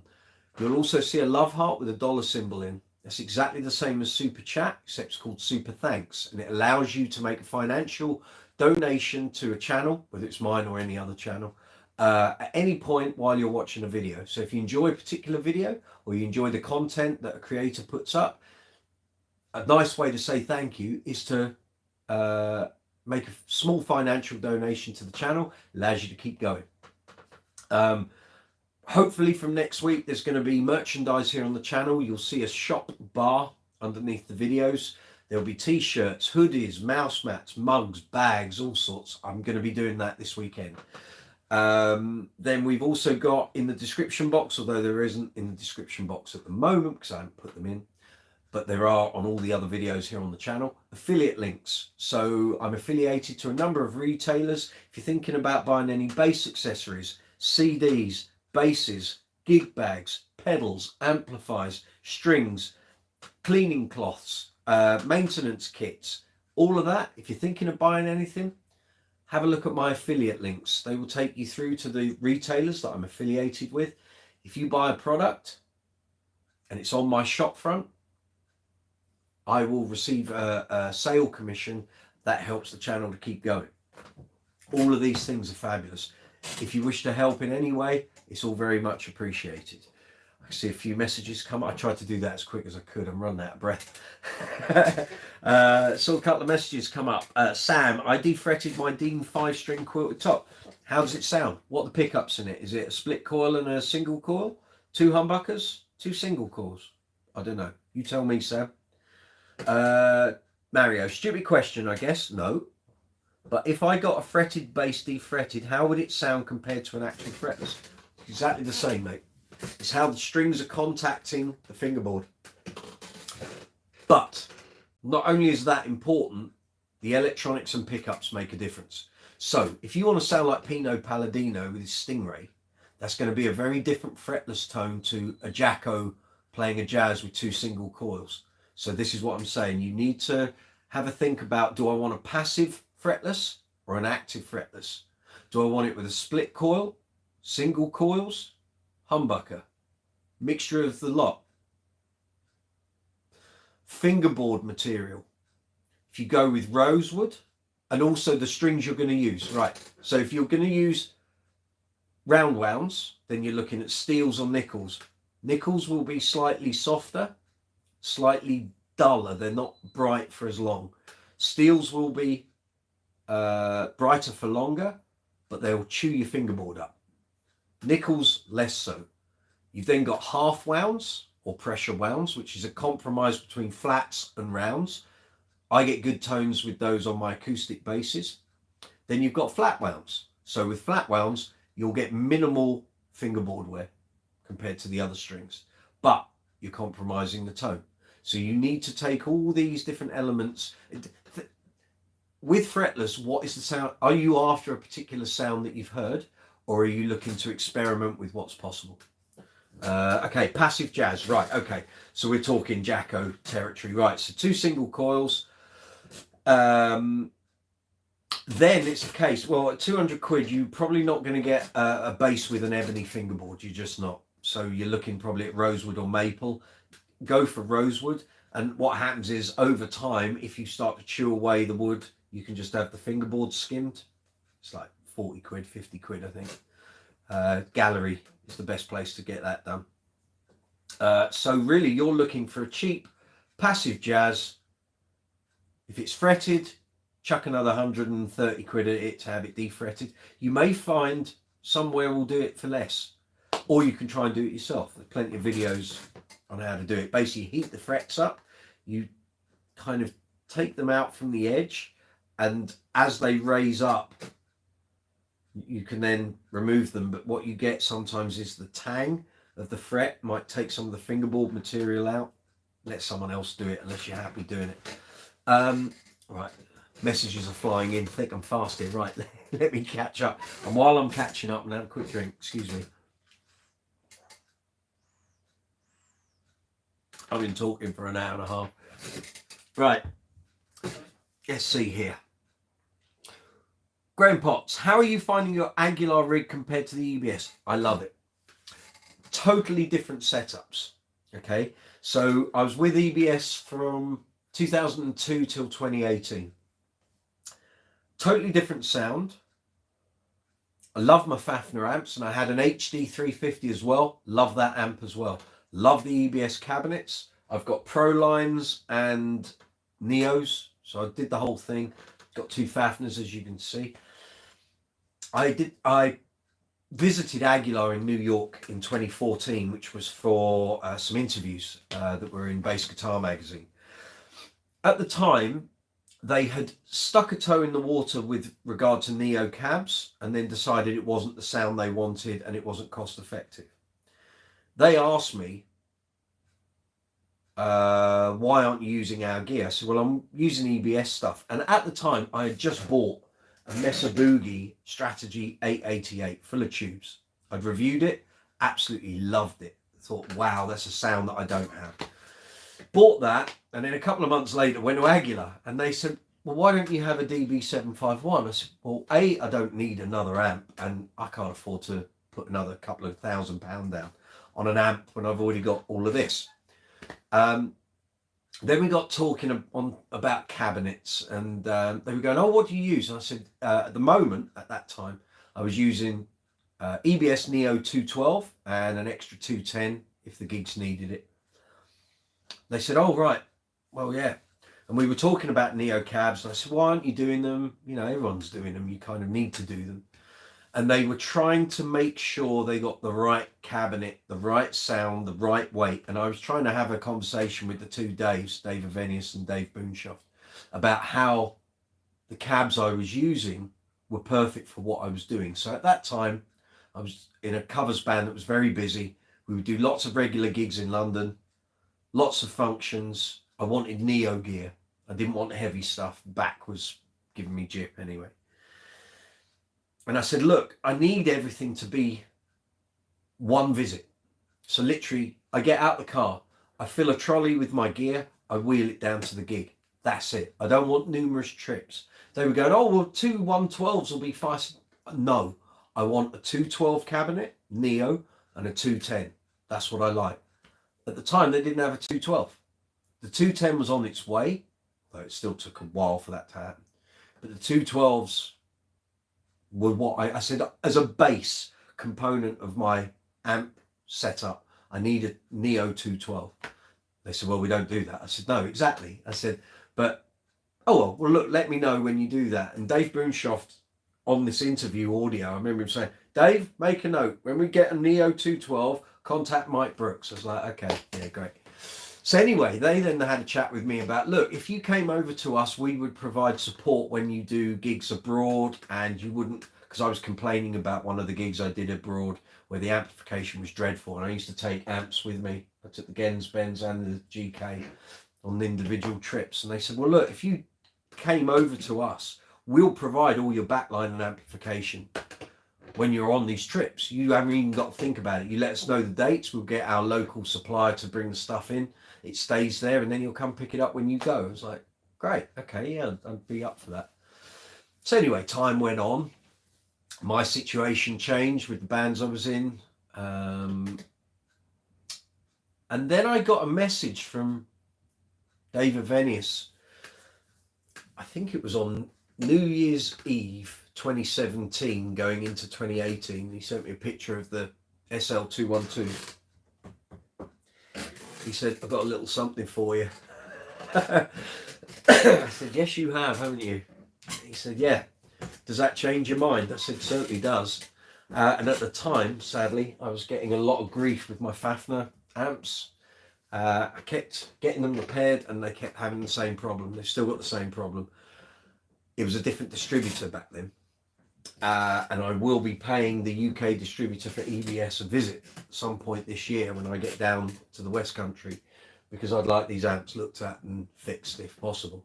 But anyway, I then had a chat with Aguilar, had a chat with UK distributor for Aguilar, came to an agreement, and I moved over to Aguilar amplification. I've still got all my other stuff. I can use what I like, but generally I use my Aguilar on everything.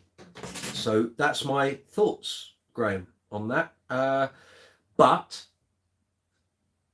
it was a big sonic change. I know the very first maybe 2 months, it was getting the ears adjusted to the change in tone between these Fafners. And well, I've got two Aguilar amps. I've got the AG700, which is all the hi-fi, super clean, lovely stuff, and the DB751, which, as we all know, is the best amplifier out there.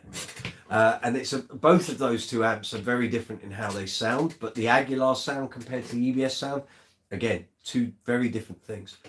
But I'm very happy, I have to say. I've no problems. I've had no problems, no issues, and happy days. Sam, have a Cash App, bud? No. No. You mean like PayPal, I guess. But I mean, doing super chat or super thanks is very easy. So if you wish to make a donation to the channel, feel free. Shouldn't be a problem. Yeah. Or you can just keep hold of your money, and when the merchandise comes out, buy a t-shirt or two. Sam, it's the double humbucker active preamp. Sounds decent, but the neck had problems on the 15th frets on the G&D. Yeah, that can happen.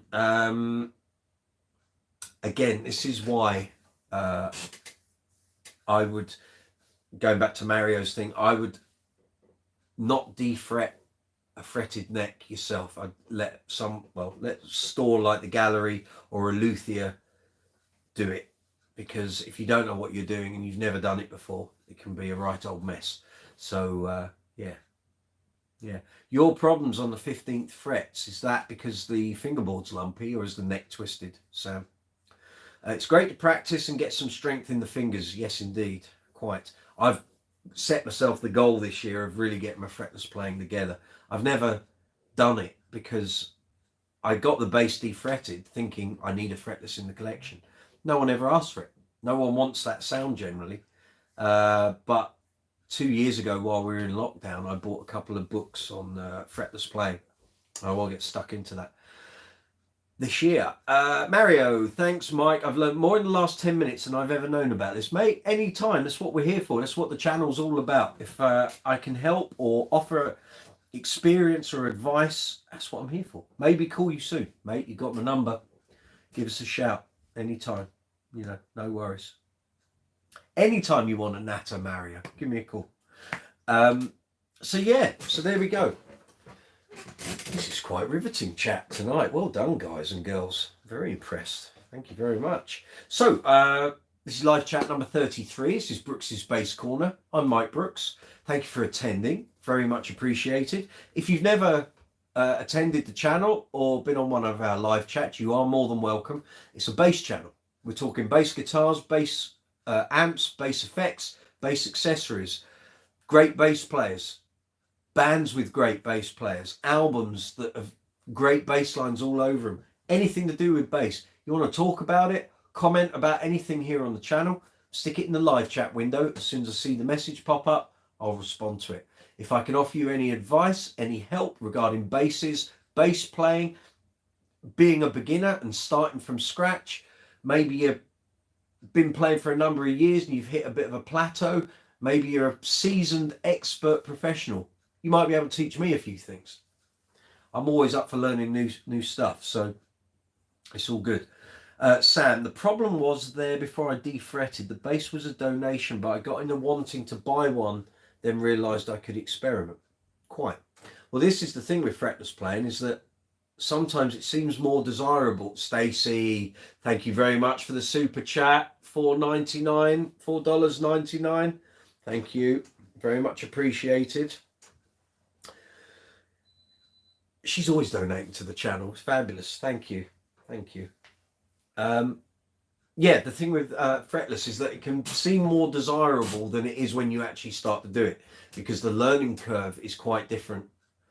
Not because the frets aren't there, because if you've got a lined fretless, you know, and also for anyone watching this, having a lined fretless can throw you a little because of the position markers. You've got to get your intonation right, which means you've kind of got to be, the edge of your finger has to be virtually on that line. Any deviant, let's pop them back in, eh?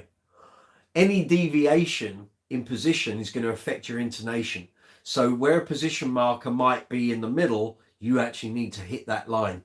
And on an unlined fretless neck, usually the position marker is relative to where the fret would be. This is one of the things that people get mixed up on with fretlesses often, and I remember seeing lots of stuff about this over the years. You can buy a lined fretless and someone might have asked for the position markers to be put where the line is, and it catches people out. So make sure you're always plugged into a tuner and you're able to reference where you are. But the learning curve can be quite steep, but once you've got it, the rewards in terms of tone are exceptional. I was a dep for a guy called Bob Skeet, who Bob is the bass player for Wishbone Ash, has been since 1997. I first met Bob in 96 on my very first depping gig, and he was playing in another band that was on the same setup. Bob was always fretless. So when I started depping for him, I didn't play fretless, but I had to learn from his recordings playing with bands. And Bob is a fretless monster. I mean, absolutely amazing tone. At that time, he had a Status fretless, which he later sold. And he also had a 5-string Warwick Thumb white. In 1997, Prince borrowed that bass when he came to play at the Brits. His bass didn't make it from the US to the UK in time for the show. There were no other white Warwick Thumb bass fretless 5-strings in the UK. His tech went to the bass centre in Wapping. They knew Bob had that model. So Bob's bass went to Prince to be played at the Brits. Anyway, Bob's fretless tone was outstanding, quite amazing. He has a touch and a feel and a tone that I just gravitate towards. It was like, wow, if I can get a sound like that. I picked little things up along the way. I never quite sound like Bob. It's very hard to sound like someone else. You can't carbon copy people. But he had an amazing fretless tone, and it was quite inspiring. But when you heard him play fretless in a very loud, noisy rock band, it gave that band a totally different dimension. And I remember thinking, wow, why don't more players do that? But I think because a lot of rock players just don't have that level of artistry about them. They just, learning to play fretless is not a simple thing. So they're not willing to sort of put a lot of themselves into doing that. They'll just play a fretted bass. But Bob was very much a Pino Palladino fan, a Jacko fan. You know, he loved all the rock stuff and lots of bands, lots of artists. But the other side of it, you know, the finesse of having your own voice certainly set his sound apart. Like I say, I had recordings of gigs of him playing with Mike Fabgear, which is what I had to learn. And the tone was just monstrous. Absolutely just great. Really great. I've still got those tapes. I should dig them out, have a listen sometime. Big funny to have a listen to it now, 27 years later, and see if there's any little nuggets I can pull out of his playing again. Hi Bob, if you're watching. I don't think he's watching. He's too busy. Stacey, yes, thank you. Good info nuggets, man. I'm full of information nuggets, as you know. But thank you very much for the super chat payment. I do appreciate that. Thank you. There we are. Stacey, Wishbone Ash. They came to Durham. Yeah, yes, you did meet the Bob Skeet. Quite the Bob Skeet. Yeah. Skeeter. But yeah, no, he gave me my first Epping gig. No, sorry, what am I talking about? I met him on my first Epping gig, but he gave me loads of work. So it was through Bob that so I did Mike Fabgear, and then that led me to the ABBA tribute that I still play with occasionally now. Bob was the original bass player in that, and then that coincided with him being exceptionally busy with Wishbone, so he wasn't able to continue doing that. But yeah, see, it's a big long career, his and mine. But yeah, he's got a few more miles on the clock than I have, but bless him. We talk occasionally. So yeah, so the whole fretless thing. Yeah, I mean, I'm going to end up being self-taught. I don't really feel that I'm going to need to go and get lessons to do this, but I've got 3 really great books. I'm just looking at my my shelves here that I picked up during lockdown, and I will be getting right up to the elbows getting into those this year when I have some breaks between videos and gigs. I'd really like to get some fretless playing going, and perhaps I could turn those into some videos. I don't know if any of you guys out there in YouTube land might find that interesting. I'm sure there's loads of YouTube footage of fretless lessons and stuff, but if I can give them a Brooks's Bass Corner spin and make them easily digestible and informative and help the rest of you do it, then yeah, maybe that's a thing. I need to investigate, don't I? I need to do some research on YouTube and see what's already out there. I apologise for the noisy, squeaky chair, by the way. It's not my bones; it is actually the seat. So.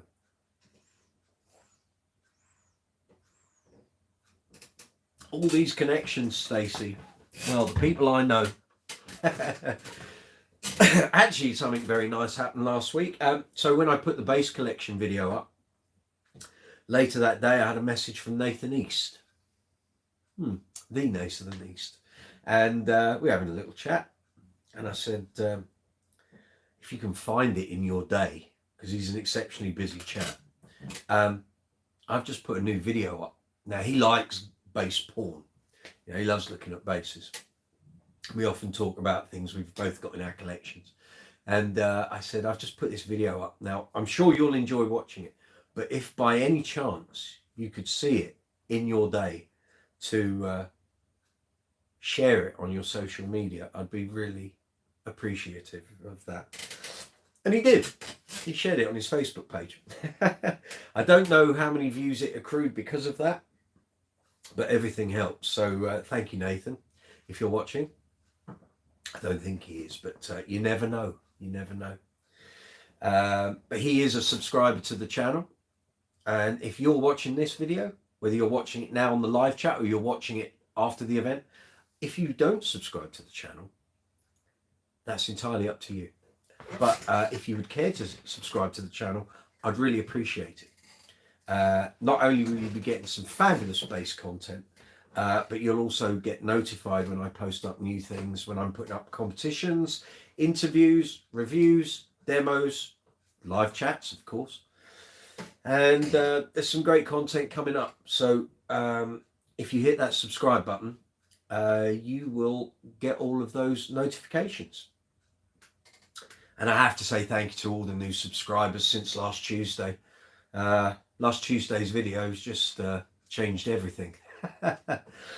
Although the next video will change everything if it doesn't do as well as last week's one. But I can only say thank you very much to everyone who's watched the bass collection video that went up last Tuesday. Well, everything's gone a little ballistic. So subscribers are up, viewing hours are up, views are up, everything is up. So I can't do it without you guys. All I can do is create the content and then put it out there. If you guys find it interesting and worthwhile, then I'm really happy. So thank you. So yeah, so there we are. We've done an hour and 45 minutes. So I suggest we do about another 15, unless the conversation suddenly takes off and we can go for a marathon live chat. I think the record, remind me, Stacey, I think it's 3 hours and 20 minutes is the record here on Brooksy's Bass Corner, which was the Andy Taylor live chat, which I think was live chat number 26 back in November.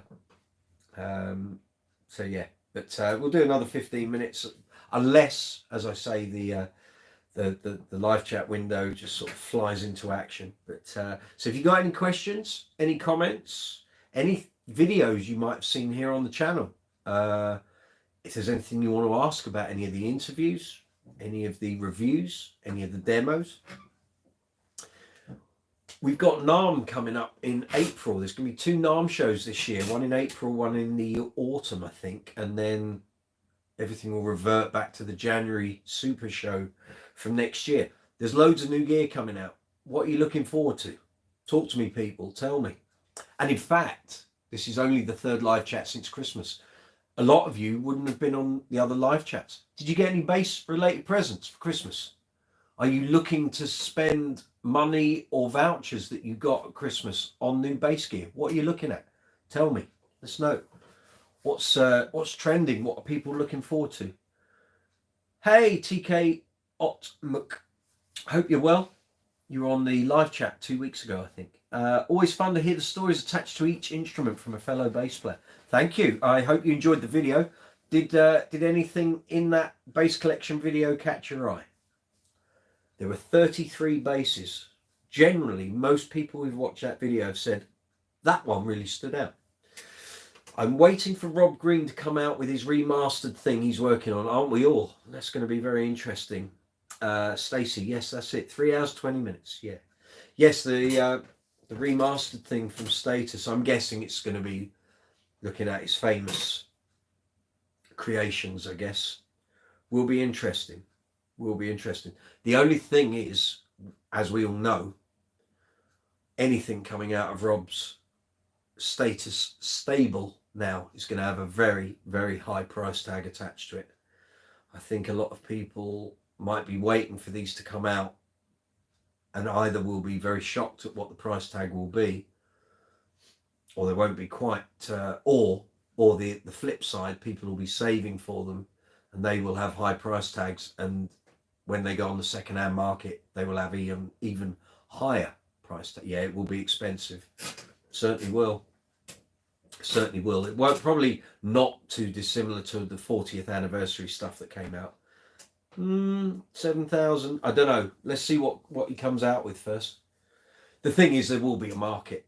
I mean, I won't be paying £7,000, I can assure you. But yeah, let's see what transpires. I know a gentleman by the name of Paul Clifton was frequenting various bass pages and groups on Facebook, I think yesterday, talking about all the basses he'd had and what he sold basses for, and Problem with Paul is he never keeps hold of anything. He buys a bass and sells it on within about a month. He's probably had more basses than I've worn socks over the years. Never met the guy, never had any conversations with him, but I know for the best part of about 22 years, so before Facebook and social media, he used to frequent a lot of the Yahoo groups for various bass models and manufacturers that were out there. Paul used to be on all of them. He was always buying a new bass and selling one on.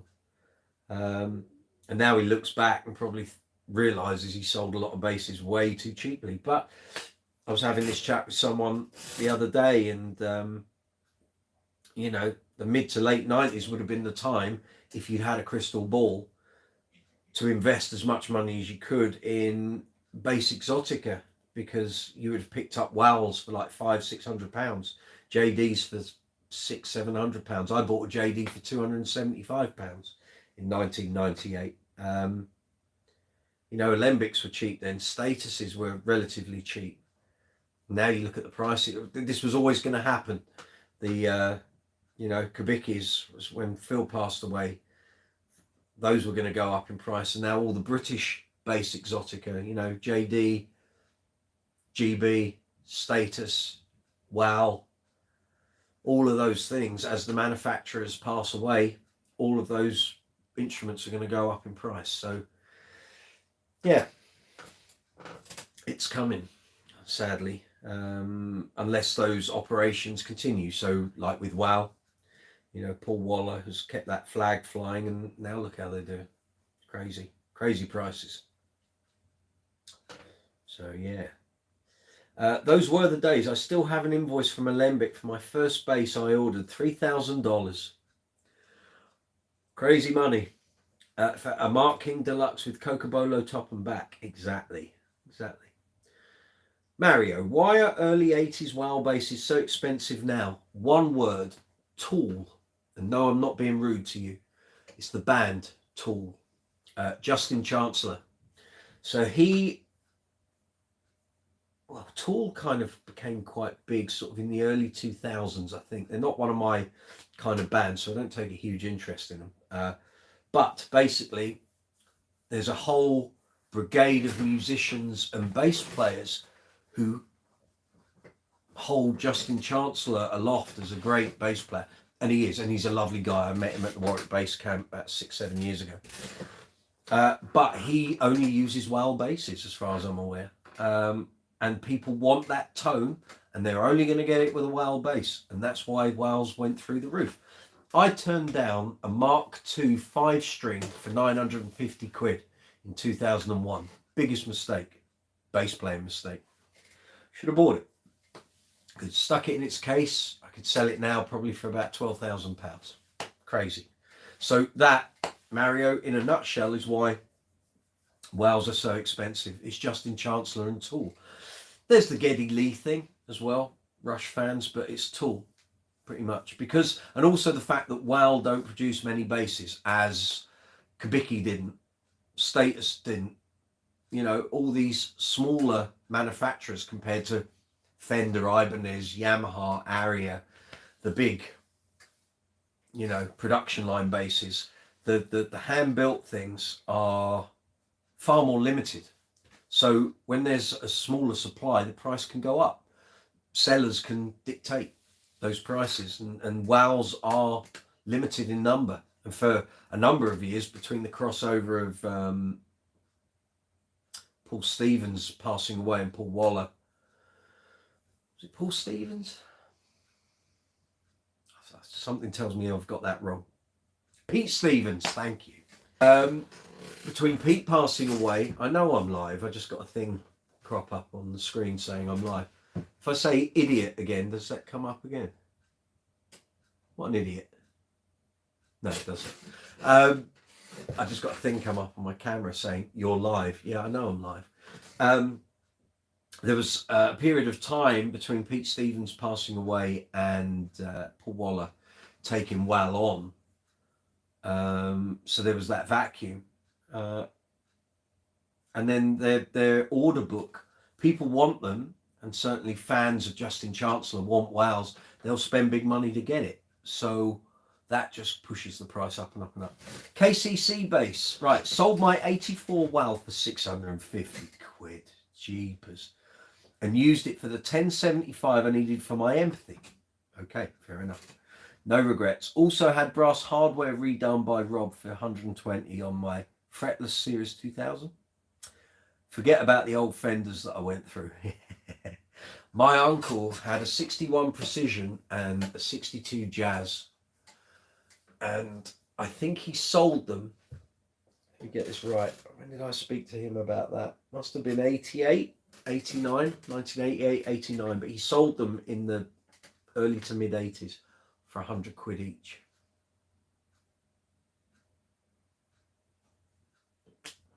He didn't know I was going to become a bass player. He did say to me, had I known you were going to become a bass player, I wouldn't have sold them. Cheers, uncle. I would love to have a fretless Status Series 2 or 2000, hard to come by. Bob Skeet had a fretless Series 2. It was number...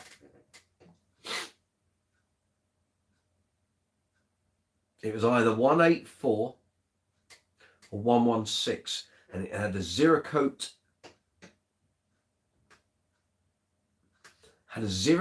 top and a walnut fingerboard, and it had yellow position markers on the side, and it was sold at the same time that he was selling the Warwick, and it went to a guy. I don't really want to get into this conversation, but it was sold to a guy in Portugal,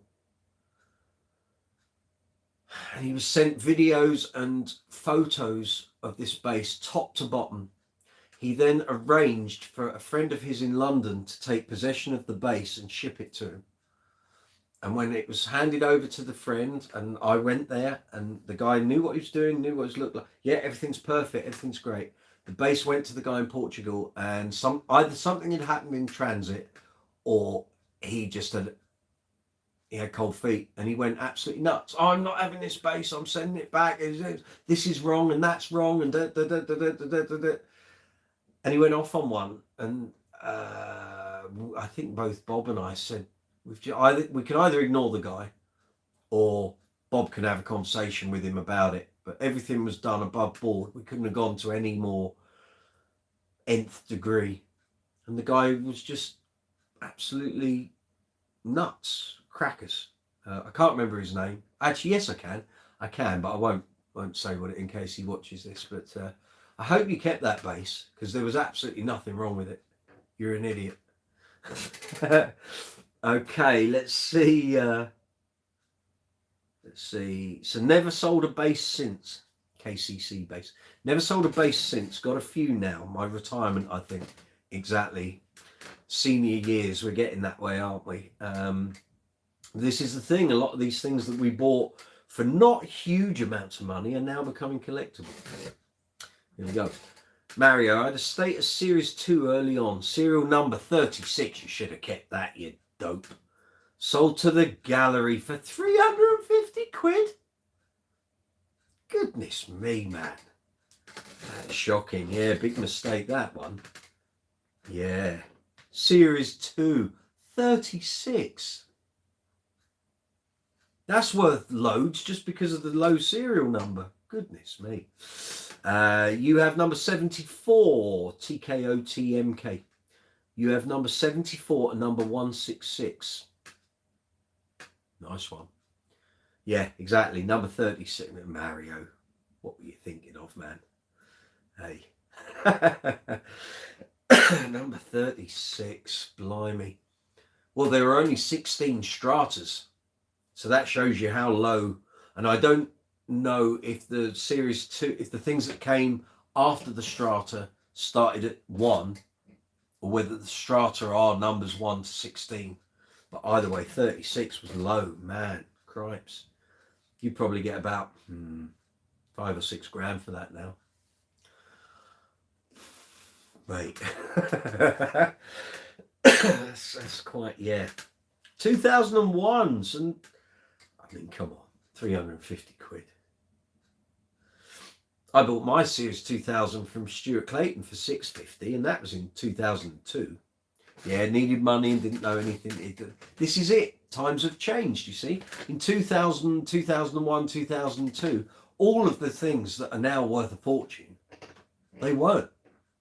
And if anyone had had pockets of cash, you would have invested in. I could have bought up hundreds of Wals, JDs, Statuses, Alembics. We just didn't know, did we? Casey Seabass. Thank you. My Empathy 004. Wow. It was Rob's demo model. I had to wait until he got back from Japan around the time of his car crash to get it. Wow, number 4. Love me an Empathy. Yes, sir. Got 2. We got the red one. Pull her out again. So this is March 98. This one. It's been all over this channel, mainly in the bass string experiment. Belter. Been all around the world with me. And then I bought another one, which was from June 98. So the case is over there. Nice quilted maple affair. So yeah, I love me an Empathy. Lewis Wingrove. If I'm buying a guitar for an investment, I'd go Gibson, Silver Burst, or any other flavour. Yeah, it's hard, isn't it? I buy stuff because I want to play it, not necessarily because I'm investing in it. However, I do know there are certain basses that are going to go up in price, regardless of what I think or what I want to do with it. And I'm very wary that I've got a couple of basses here that are now collectible, but I use them as working basses. They're tools for me. So, you know, I don't want to just put them in a case and then sort of put them away. I like the joy of being able to play them. So, yeah, that's my take on it. I've always thought, you know, having them on the wall, that's fine because it's lovely to look at. But they've got to go out and earn their crust as well. And some of them are way too good not to be out there doing stuff. So, you know, I don't want to just stick them in a case and put them away for posterity. That's not even a word. Posterity. Right, sorry, a load of emojis appeared there. Yep, you agree. Excellent. Not a collector. Who, me? I didn't set out to be. When I was younger and gigs started flying in and sort of money was coming in, it was a case of there were always a load of basses I wanted. And I actually said this in that video, the very first bass, the Fender P Lite. On my 18th birthday, I went bass shopping. I was totally going to come home with a bass on that day. I just didn't know what. There was a white JD at the bass centre. And actually, looking back, I should have just bought that. I should have bought it. I'd have bought a Stingray had I known how good Stingrays were. I wasn't educated at that point. I'd only been playing 2.5 years. I should have done a bit more homework. There was a lovely Spectre, which I didn't know was a Korean model. And about 6 months later was when I saw Kasim Sultan playing with Hall & Oates, and he had an NS2. That changed everything. I was like, I've got to get a Spectre at some point. And I remember ringing up the bass centre the following day going, have you still got that Sunburst Spectre? Not knowing it was a Korean model. And they went, no, we sold that ages ago. I said, have you got any other Spectres? No. Spectres didn't really come into the UK. It was players that went to America would buy them and bring them back. And then a couple of months later, there was a store not far from where I was living on the south coast. There was a store in Gosport, down near Portsmouth, called Top String. And they became, I think, the UK distributor for Spectre. They had loads of them, but the prices were through the roof. But yeah, I literally had a list of basses. I wanted a Zon, I wanted a Wal, I wanted a Status, I wanted a Kubicki, I wanted a Spectre.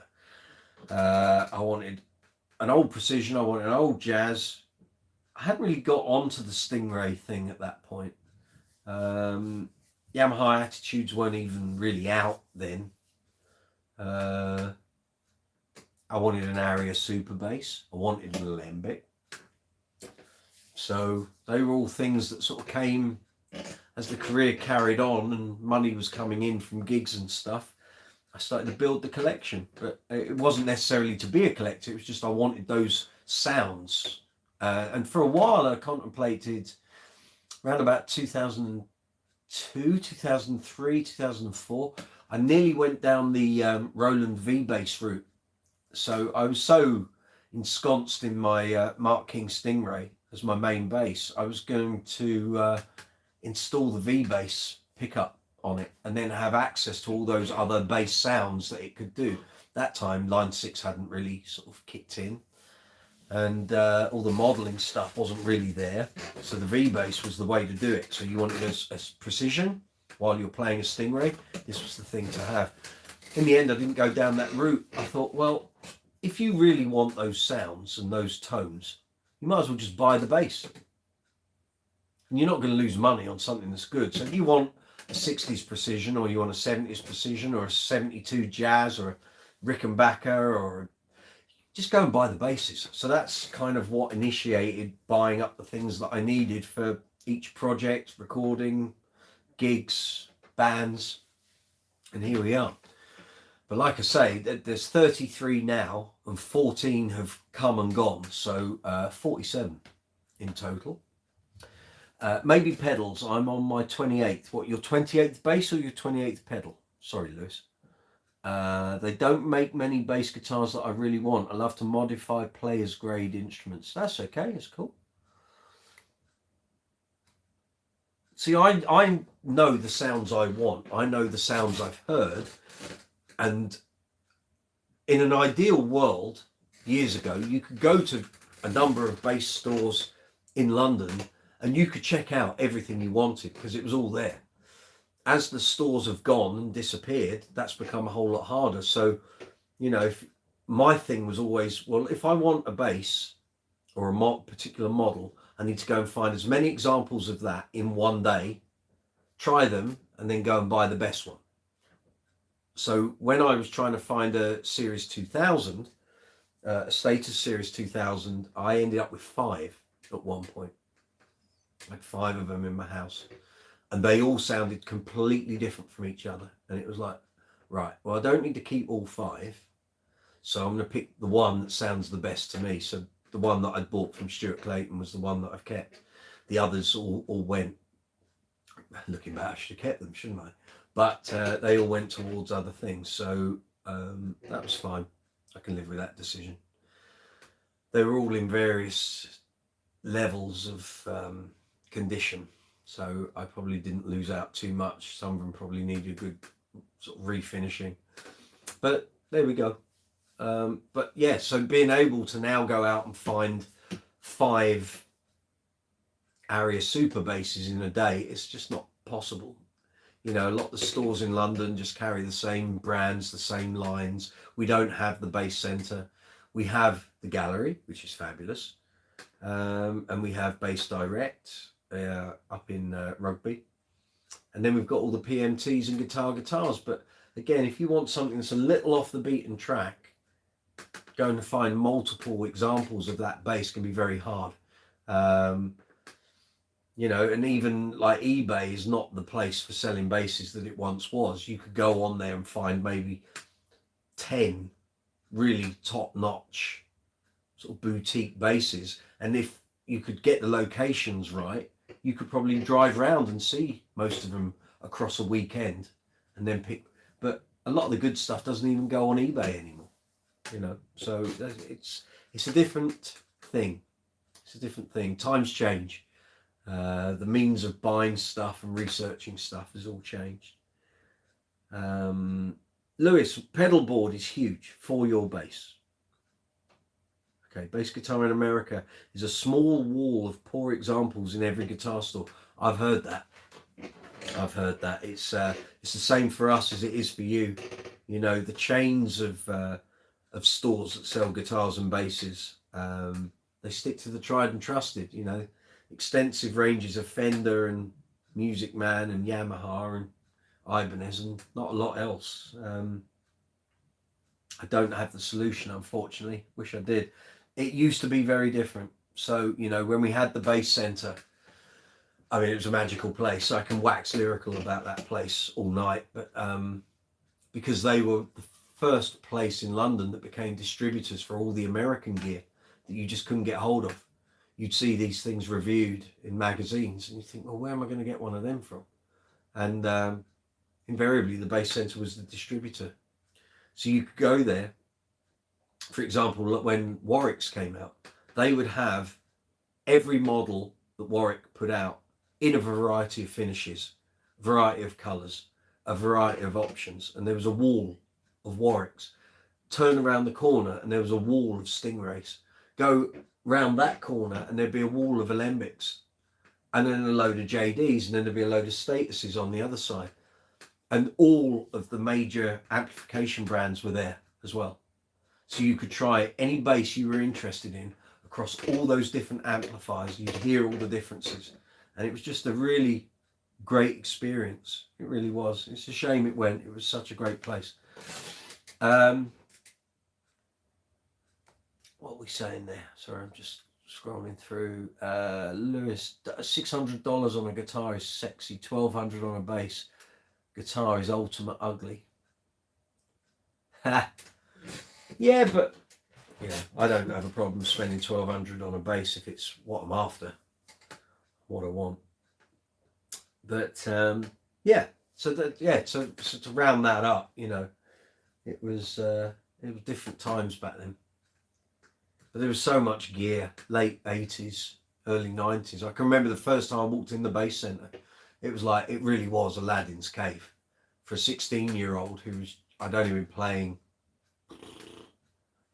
9 months, 10 months with my Marlin Sidewinder. And you walked in the Bass Centre and it was just everything. I remember it to this day. I went to buy tickets to see Level 42 for the 88-89 tour. Went and got some food. Then my cousin and I went to the Bass Centre. And I'll never forget it. I remember all the way home, because I picked up loads of brochures and flyers and stuff. And I was just agog. It was like, I don't know where to start. What am I going to save up for first?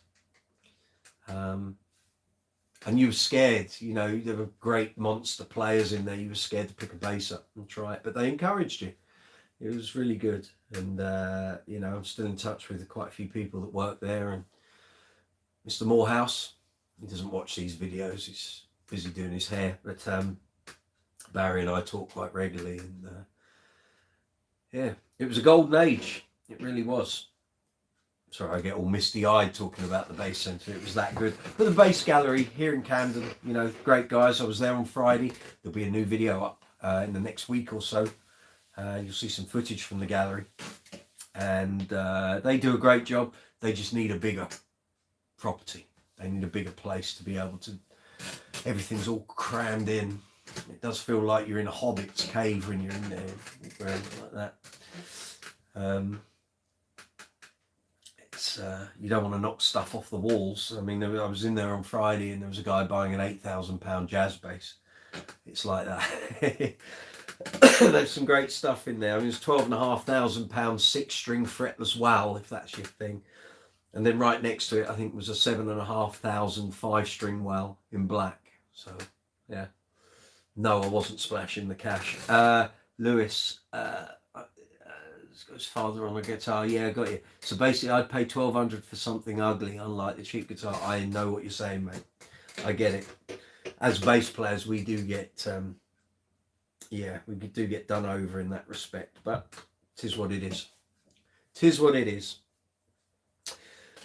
Right, where are we? We've been going 2¼ hours. My goodness, the time flies. Thank you for a riveting chat, people. I can go a little longer if you guys can. So you give me the indicator whether you'd like to carry on with the live chat or whether you'd like me to wrap it up. It's 10:15 here in the UK. I can chat longer if you wish. Oh, it's up to you, Lewis. You're 6 hours behind, I think. We're in London, so it's 10:15 at night.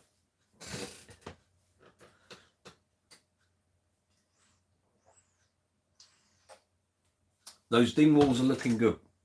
Well, the yellow one is a dingwall, clearly, an NG2. The white one is a GB Rumour.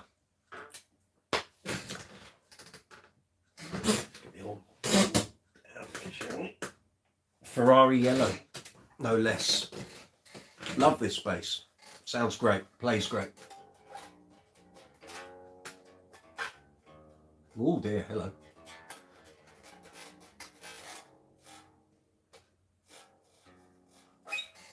Sorry, my fingers are still covered in that stuff. I had olive oil hand moisturiser.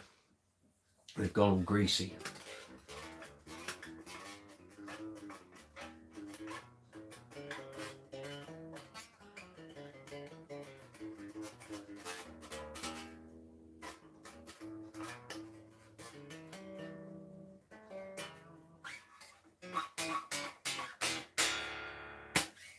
Yeah, great. Love it. I'll be bringing this out on some gigs this year, I think.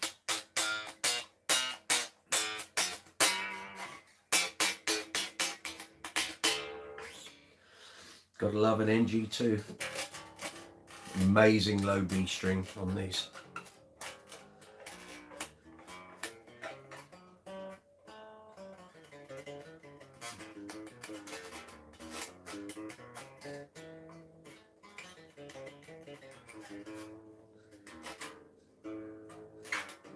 It's a bit out of tune. We'll stop there, I think. You guess you're old-fashioned? Never. Never, sir. Bass playing will keep you young. Don't worry about that. So yeah, so here we go. So here we are. Live chat number 33. I don't know where 33 live chats have gone, but we've done them. The videos on the channel prove it. This is Brooks's Bass Corner. We're talking basses, we're talking bass amps, we're talking bass effects, bass accessories. If you've got any problems with your gear, any problems with your basses, if there's something you'd like to ask, or you'd like an assessment before taking it to your local bass retailer for a fix, or a local luthier to set your bass up, ask me. I might be able to help.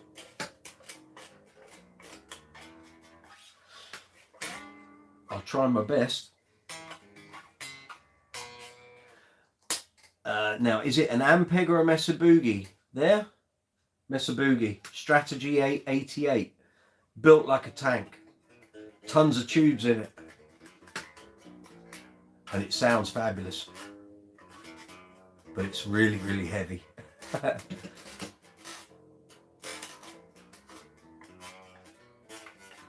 it's got so many features on it.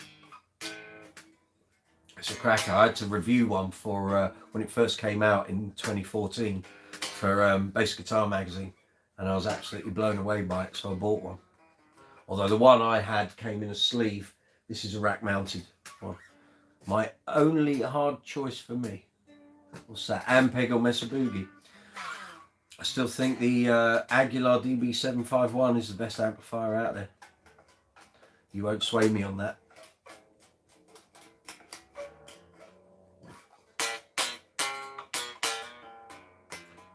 Ampeg are too hit and miss. I've played way too many Ampegs over the years, and so many of them are totally different from one another. When you find a really good Ampeg, it's great. And then you play another one, it's dreadful. Embarrassingly dreadful. So I always kind of give Ampeg gear a bit of a cursory eye. I don't know what I'm going to get. Could be good, could be dreadful. Aguilar is completely consistent. Wherever I go in the world, if I've got Aguilar gear spec'd and I know that's what's going to arrive, it sounds exactly like the other Aguilar gear I've used. I think Ampeg are a victim of their own success because they've had so many amps over the years. And trying to get that or there was a period maybe in the late 80s through the 90s and early 2000s, they were just trying to come up with too many different things rather than just stick with the tried and trusted that always worked. But The DB751 isn't clean. That's tubes and MOSFET. The AG700 is clean. Then you've got the Aguilar tone hammer, which has a distortion circuit on it. Mario, take it easy. Good to see you. Thanks for the questions. Thanks for getting involved in the live chat. You know where I am. If you need to talk, give me a shout. Otherwise, you're always welcome here on the channel. See you on the next live chat, perhaps. But if I can help you with the fretless thing, let me know. Cool. Take it easy, my man. Lewis, Ampeg is Yamaha now. Yes, it is. Exactly. Quality control's a lot better, I would imagine. And that's always been a problem for Ampeg, is quality control. But what I'm saying there is, like, over 28 years as a professional bass player, the amount of times Ampeg has been spec'd on gigs, and I've maybe had 5 or 6 times that the gear's been good. Other times, I mean, I've had like SVT Pro 4s and also, and just the tone's just so wanting. It's like, oh my god. And you keep turning things up because it's not loud enough, and it's just filling you with tube nonsense. It's just like, I don't want that. I just want reliable power that projects. I just don't need tons and tons of valve woolliness. But there we go. Lewis Wingrove, what model clean on Aguilar? AG700. It's the one you want. I would show you one, but it's in the garage, and I'm not going out there to get it. It's black. It's the updated version of the AG500, I think. But the AG700 is the current clean model. Tone hammers can be clean, but they've got a distortion circuit in them as well. Clean, harder hitting, precise for me. AG700 then. They go down to, I think it's 2.67 ohms. So if you're going to use 4 ohm cabinets, you can only use one cabinet and like an 8 ohm cabinet. You might want like a 112. Or if you just go for 8 ohm cabinets, you can have 2. It's the one limitation on the AG700. I can't use 2 4 ohm cabinets, which is weird for a 700 watt rated amp, but it's the way it is. Whereas the DB751 will take whatever you want to throw at it.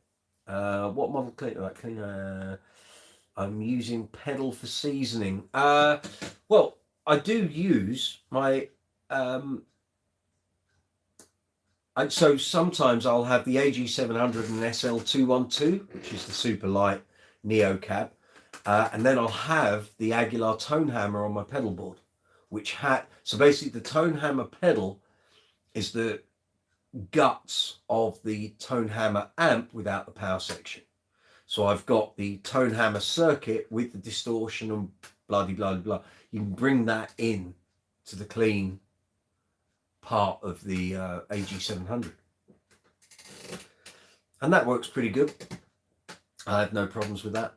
And the sound, I always get compliments when I'm running the tone hammer DI going out the front. That always seems to work pretty well.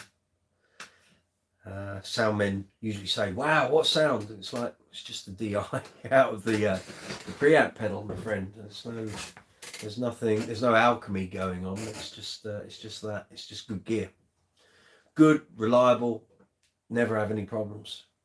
Reliable is very important for me. I hate gear going wrong. Is Mesa Boogie any good? Yeah, it is. But they don't do valve amps anymore. It's all for bass, as far as I'm aware, unless things have changed. They are just doing the Class D amps, I think, now. I reviewed one, the first one that came out, the first Subway, which I think was the end of 2015, early 2016. Great amp, really nice. Didn't set my world on fire. Certainly wasn't anything compared to the Strategy 888. I think they did the Subway Plus, am I right? Which had more functions on it, but I haven't tried one of those. Hybrid tube input on what, the Mesa Boogie?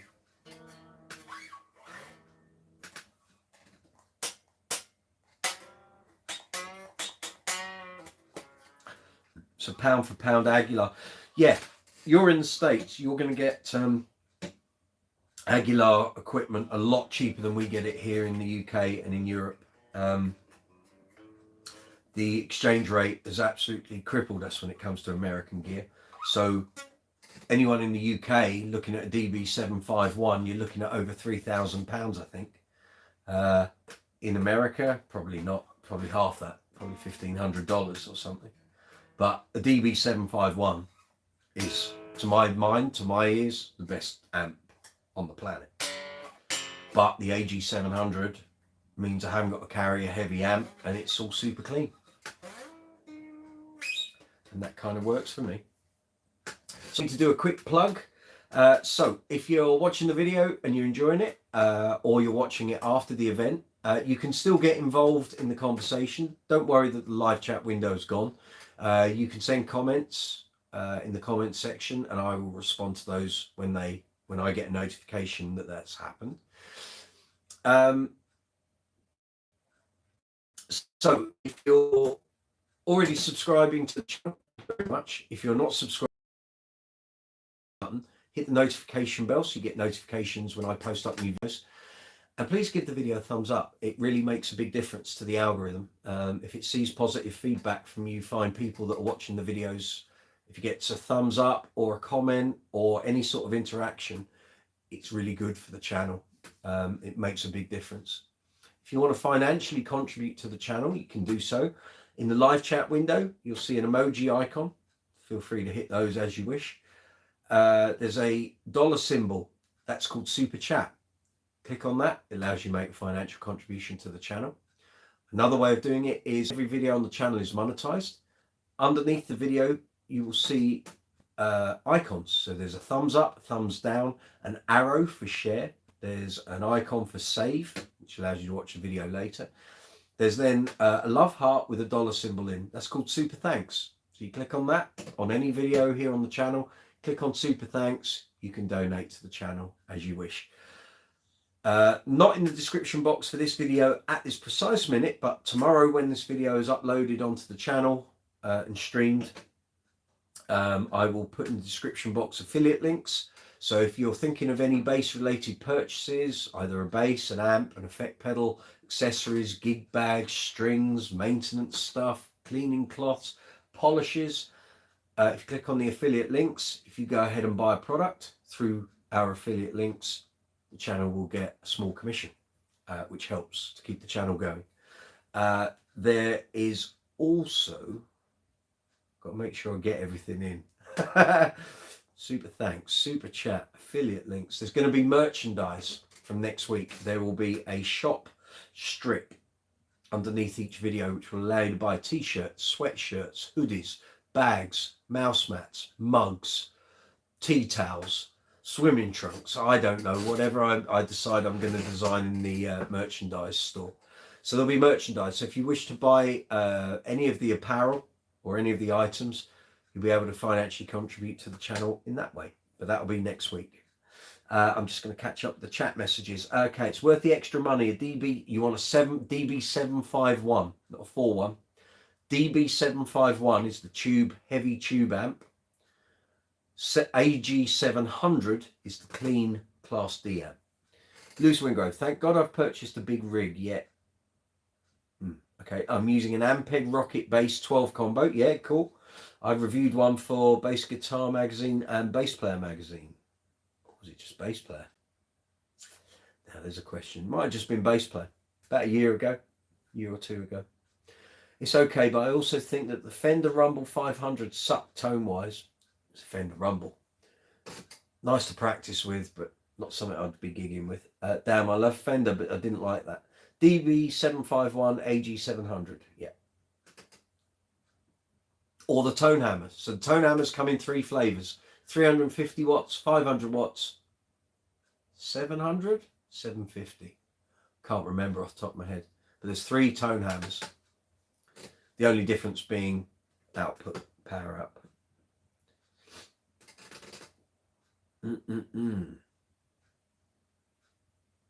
We're rattling through the chats tonight, guys. Thank you very much. Really appreciate this. And also, if you're looking at the Aguilar catalogue, Lewis, there's the pedals, which today have been announced. They've been the aesthetic has changed. They've changed the artwork on the pedals, so they've had an upgrade. And then there's also the pickups and the active circuitry. So I can highly recommend all of that. Test it all out, see what works for you, what doesn't. The pedals are great. Pickups are great, circuits are great. Having said that, do you really want a bass that's got an Aguilar circuit in running through a tone hammer pedal into an Aguilar amp? That's a lot of Aguilar tone. I don't know if I've actually got any basses here with an Aguilar circuit in as it goes. No, I don't think I have. I think everything's kind of got what it's got, apart from the basses that I have changed the circuit on. But yeah, I wouldn't need 3 lots of Aguilar circuitry, that's for sure. Liz Winger, I'm looking for practice and keeping up with friends. Mesa Boogie Badlander 100 watt. Well, in that case, I would say if you want clean tone, I'd go for the AG700 because it's small enough to use as a practice amp and a gigging amp. And then you just need to think about what cabs you want to match it with. So a 1x12 would be fine for practice at home. If you went down the 4-ohm route, you could use that 1x12 with another cab that was 4 ohms. So if you had a 4x10 or a 212, you can incorporate that 1x12 into the AG700. Or the other option is to go down the 8-ohm cab route, and then you can use 2 cabs with the AG700. It's up to you. There's plenty of stuff to mix and match, and they do various cabs. So, you know, the SL cabs, the light stuff costs a lot. So it's up to you. But again, the super light stuff, the super light cabs have been out for quite a long time now. If you don't mind going down the second-hand route, there'll be plenty of those out there. So you don't need to pay for new prices. Yeah, there we go. Have I converted you? Hey, I tell you, if you're thinking of buying any of that, I'll do a quick plug here. I've not done this before. If you're thinking of buying an Aguilar amp, have a look at my affiliate link. So I'm guessing if you're in the US, you're going to be looking at Amazon.com, which isn't going to be the cheapest place, but you never know. And if their price is competitive to any of the other places you're looking at, please do consider buying it through my affiliate link, because then I'll earn a small commission on the top, which will help the channel. I'm very good with amps and speakers. I'm a car audio installer and car restoration. You're a man of many talents, clearly. Excellent. I bet your weekends are busy. Gigging and playing and doing car stuff. Good on you, sir. Well done. I'm purely a professional bass player and YouTuber. And that's enough to fill my my entire diary week after week. It used to be music journalist as well, but that's not happening at the moment, so that's fine. I'm new to playing at 50. Age is no stopping learning to play an instrument. I hear this from lots of people. Oh, well, I'm 65. I can't possibly start an instrument. Yes, you can. Yes, you can. It's about how much time you've got to practice and devote to it. It's much easier when you're a child. The brain is more fertile when you're a kid. You pick all this stuff up a lot easier and a lot quicker. It's a bit more of a strain as you get older, and you've got 1,000,001 other things on your mind. But if you've got time to devote to learning an instrument, it can be a great thing, really. It can give you a whole new lease of life. And if you've got if you're into music and bands, and you're willing to sort of sit down and learn stuff, it's great. It really is. I've been doing it most of my life. I love it. And if I can help you any way, Lewis, with your bass playing journey, let me know. Feel free to fire questions off. I haven't given the community channel a plug. Right. So here on YouTube, you know there's social media, Facebook, Instagram, Twitter. The channel is on all of those platforms. Here on YouTube, we have a thing called the Community tab. So when you're on the mobile app or on the desktop app, if you scroll along the list of options, you've got videos, shorts, live, playlists, keep scrolling. You'll see there's an option that says Community. That is YouTube's social media section. I post up on it almost every day. The past week's been a bit difficult because I've had a lot of things going on, and we've had the end of our accounting period. So doing accounts, tax, self-assessment, all of that. So I haven't been able to do all my social media posting. That will start again tomorrow, guys. Promise. Go to the Community tab and you will see whenever I'm posting up messages. You can contact me through those messages by responding, or you can contact me by leaving comments on videos, and I will respond to all of that. The other option is to follow us on social media. So Facebook, Instagram, Twitter. You can contact me through any of those. Listen, I can't play because my hands are not made for it. Nonsense. I'm not buying that. It's just practice. I suck. Blah, blah. My friend heard enough. He said I was hooked immediately. I hear this from, oh, I've got big fingers or chunky fingers and I can't get it. Yes, you can. It's practice. You want to do it, you'll do it. You'll find a way of getting your fingers around the fingerboard. It's just a practice thing. Some of the greatest guitarists in the world had big, fat, chubby fingers, yet they managed to play chords and solos and everything else. It's just practice. Put the practice in, you'll get the rewards. You don't practice, it'll never happen. Good man. Good man. If I can help you at all, Lewis, anything with bass, just let me know. Let me know. If every time we have a live chat, you've got a list of questions, that's perfectly acceptable. You just fire them away. I'll help as much as I can. Good. Good, good, good. But it's a practice thing. It really is. It's a practice thing. I'm self-taught. Never had lessons. I had 3 lessons at the very start of my bass journey, and that's been it. Everything else I've taught myself, picked up from other players, learnt from other musicians, and you find a way. You find a way. So, yeah. And if you can find any content here on the channel that helps you, you know, feel free to have a delve. There's 300 videos on the channel at the moment, I'm led to believe, according to YouTube. Okay, a lot of them are shorts over the past 2-3 months. But yeah, there's probably about 250 long form videos, I think, probably about that.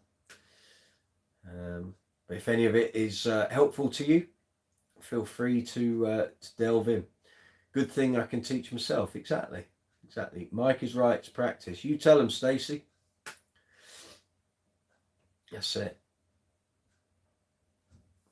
Absolutely. Well, ladies and gents, it is coming up for 2 hours and 40 minutes. I think we're going to wind this down because it's coming up to 2011.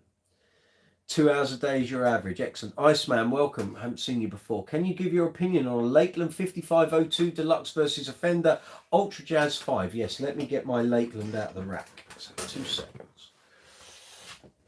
We can. You're doing very well this evening, gang, at delaying the end of the chat. Well done.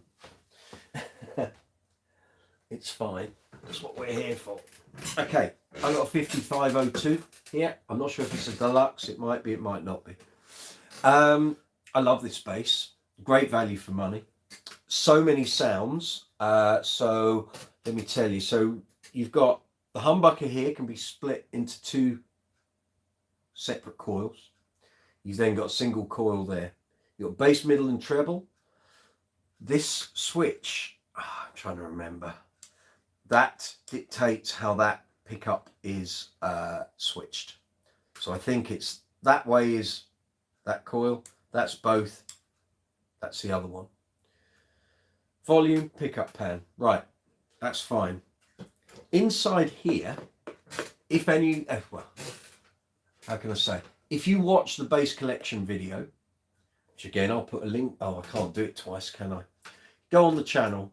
Last Tuesday, I put up a video called Building a Bass Collection in 2023. In there, you'll find my entire collection. Look for the Lakeland. I put a scan up of what is physically inside this cavity. There's a series of dip switches that allow you to dictate the mid-range frequencies. There's like 10 different settings. So the mid-range on this is really thorough. You can select it how you want it to be, okay?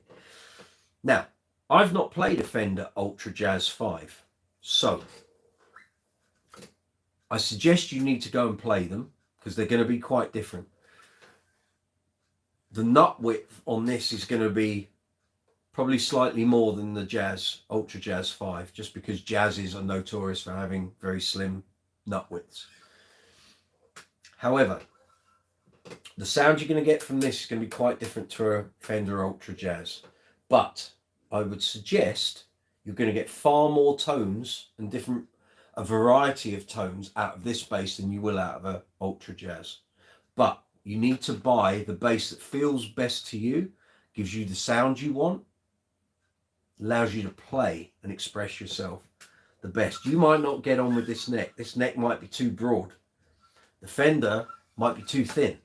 So you need to go and play those necks. Feel how the basses balance. How do they weigh? Put them on a strap. Wear it. If it doesn't feel comfortable, it's not the right bass for you. But I don't know, Iceman, what tones you're looking for. So if you want single coil, pokey jazz tones, then the Jazz is probably going to win that. This has got a bit more grunt. So from this, you can get some jazz tones because you've got that single coil there and you can split this humbucker into 2 coils. So you're going to get a jazz-like tone if you go for the back coil. But you're also going to get a load of Music Man style tones because you've got this humbucker in the bridge. So it's kind of, I would suggest the Lakeland might be cheaper. I don't know where you are, Iceman. So I'm assuming you're in the States, but maybe you're here in UK or Europe. I would suggest that Lakeland is going to be cheaper than the Fender. Also, the Lakeland, this model, has been around longer than the Ultra Jazz. So there's going to be a price difference there. You're in Belgium. Hi. Okay. Yes, so the Lakelands, the 5502 Deluxes have been around longer than the Ultra Jazz. I would imagine the Ultra Jazz is still carrying that sort of premium price tag because it's a newer model. But I would really suggest you go and play an example of both of those basses. Don't just order one online unless you know what sound you want. And again, the sound you're going to get out of the Lakeland is going to be quite different from the Ultra Jazz. So that would be my my suggestion. But if you can go and try an example of both, you'll suddenly see what the differences are. This started out with a $300 Fender repair for a friend and spent 5 years learning how to build guitars. My buddy Eric thought it was silly that I couldn't play a guitar but build them. No, I've known lots of people who can build guitars and fix them but can't play them. And likewise, I know loads of people that can play guitars but can't build them or fix them. So there we go. He gave me a whole rig to use, so I replaced everything and returned to him my lifetime of gratitude. There you go. Iceman, thanks. Pleasure. That's what I'm here for. That's what Brooks's Bass Corner is all about. If we can help people, that's the whole, that's the remit, as far as I'm concerned. If I can help in any other way, let me know. If you've not already checked out, there is a soundbite demo of this bass on the channel. If you go in the description box of this video, this live chat video, you'll see all my basses listed, and I've put links up to all the demos and review videos. Look for the Lakeland, and then soundbite demo will be listed there, and you'll be able to hear or get an idea how this bass sounds. For your information, it's strung with rotor sound pressure wounds. All right, I think it's 45 to 130 on here. So it's 4505 and then a 130 low B, I think. I can't remember. I'd need to check my paperwork. But if I can be any more help to you, let me know. Okay, let's see if any more messages crop up or we will start winding down. Good work tonight, guys. Good work. Graham, you're still here. Have you ever had any Warwicks, mate? No, I haven't. Came very close on 3 or 4 occasions. I nearly bought a 5-string thumb in 1990. There was one going quite cheap in Gig Sounds in Tooting, Streatham Way, South London. Didn't buy that one. Nearly bought a white LX. That didn't happen. I've nearly bought a couple of Warwick thumbs on eBay and then lost at the death. I think nearly bought a Streamer Stage 2 a couple of times. Nearly bought a Streamer as well. So it wasn't through lack of trying, but having said that, my Spectre Euro LX does all those kind of Warwicky things, and I've always loved Spectres. I don't have a problem with the whole Spectre Warwick war that there is. A good bass is a good bass. Okay, the whole copying thing, I can't change it. It is what it is. But to be honest, I've never got seriously bitten by the Warwick bug. I'll be honest. There's always been other basses I wanted more. I've got nothing against Warwicks. I've reviewed loads. Some are great, as with every manufacturer. Some are great, some not so great. Just they are what they are. If I want that Warwick sound, I know exactly how to go and get it, and what sort of model I'd need. Most of Warwick's catalogue of their classic instruments have a certain character, a certain sound, a certain tone. And I know what they all are because for years I used to go to the bass centre and try them. So I know those sounds. And having reviewed quite a lot, again, I've heard all the differences and different tonal combinations. So yeah, nothing against them. Just there was always something else that was a priority first, to be honest. Played some great ones, played some not so great ones. So actually one I really should have bought was in 1991. I was in Rock Bottom Music in West Croydon. And there used to be a band here in the UK called 5 Star. And 5 Star had gone bankrupt. They had a winding up order. They had to sell all their touring equipment to pay tax bills. And they had in there a Warwick Streamer. It was really nice. And they had the, which is what gave me the idea for putting these in the Fender Precision Light, the Seymour Duncan EQ pickups, which you got the little dip switches on. That bass was amazing. It was 800 quid, 850 quid. I just didn't have the money at the time to buy a new bass. I bought my Kubicki, the pink one, about 2 months before. So I didn't have the money. I was just about to go to university, so there was no new bass coming my way. I really should have bought that. That was a cracker. Lewis, I've spent my whole life doing audio, home, car, etc. Live music is the only way to advance my knowledge. It's made my audio game advance by leaps and bounds. There you go. The two go hand in hand, my friend. Exactly. Excellent. Right, ladies and gents, we've done nearly 2 hours and 50 minutes. Oh, very good. Went from Serwin Vega to Tannoy speakers for my home. That's an upgrade. I am going to wind this up. It is coming up 10 to 11 here in the UK, here in London. Thank you very much, ever so much, guys and girls. It's been a really good live chat. I really enjoyed this. I'll do another one. I wasn't going to do another one next week, but if you guys are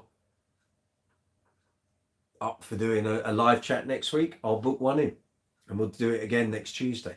See where we are. There'll be more video content will have gone up on the channel by then. I'm just trying to think next Tuesday. Don't think there's anything going on. Tuesday it is. I'll book it in. Hopefully see you here next week.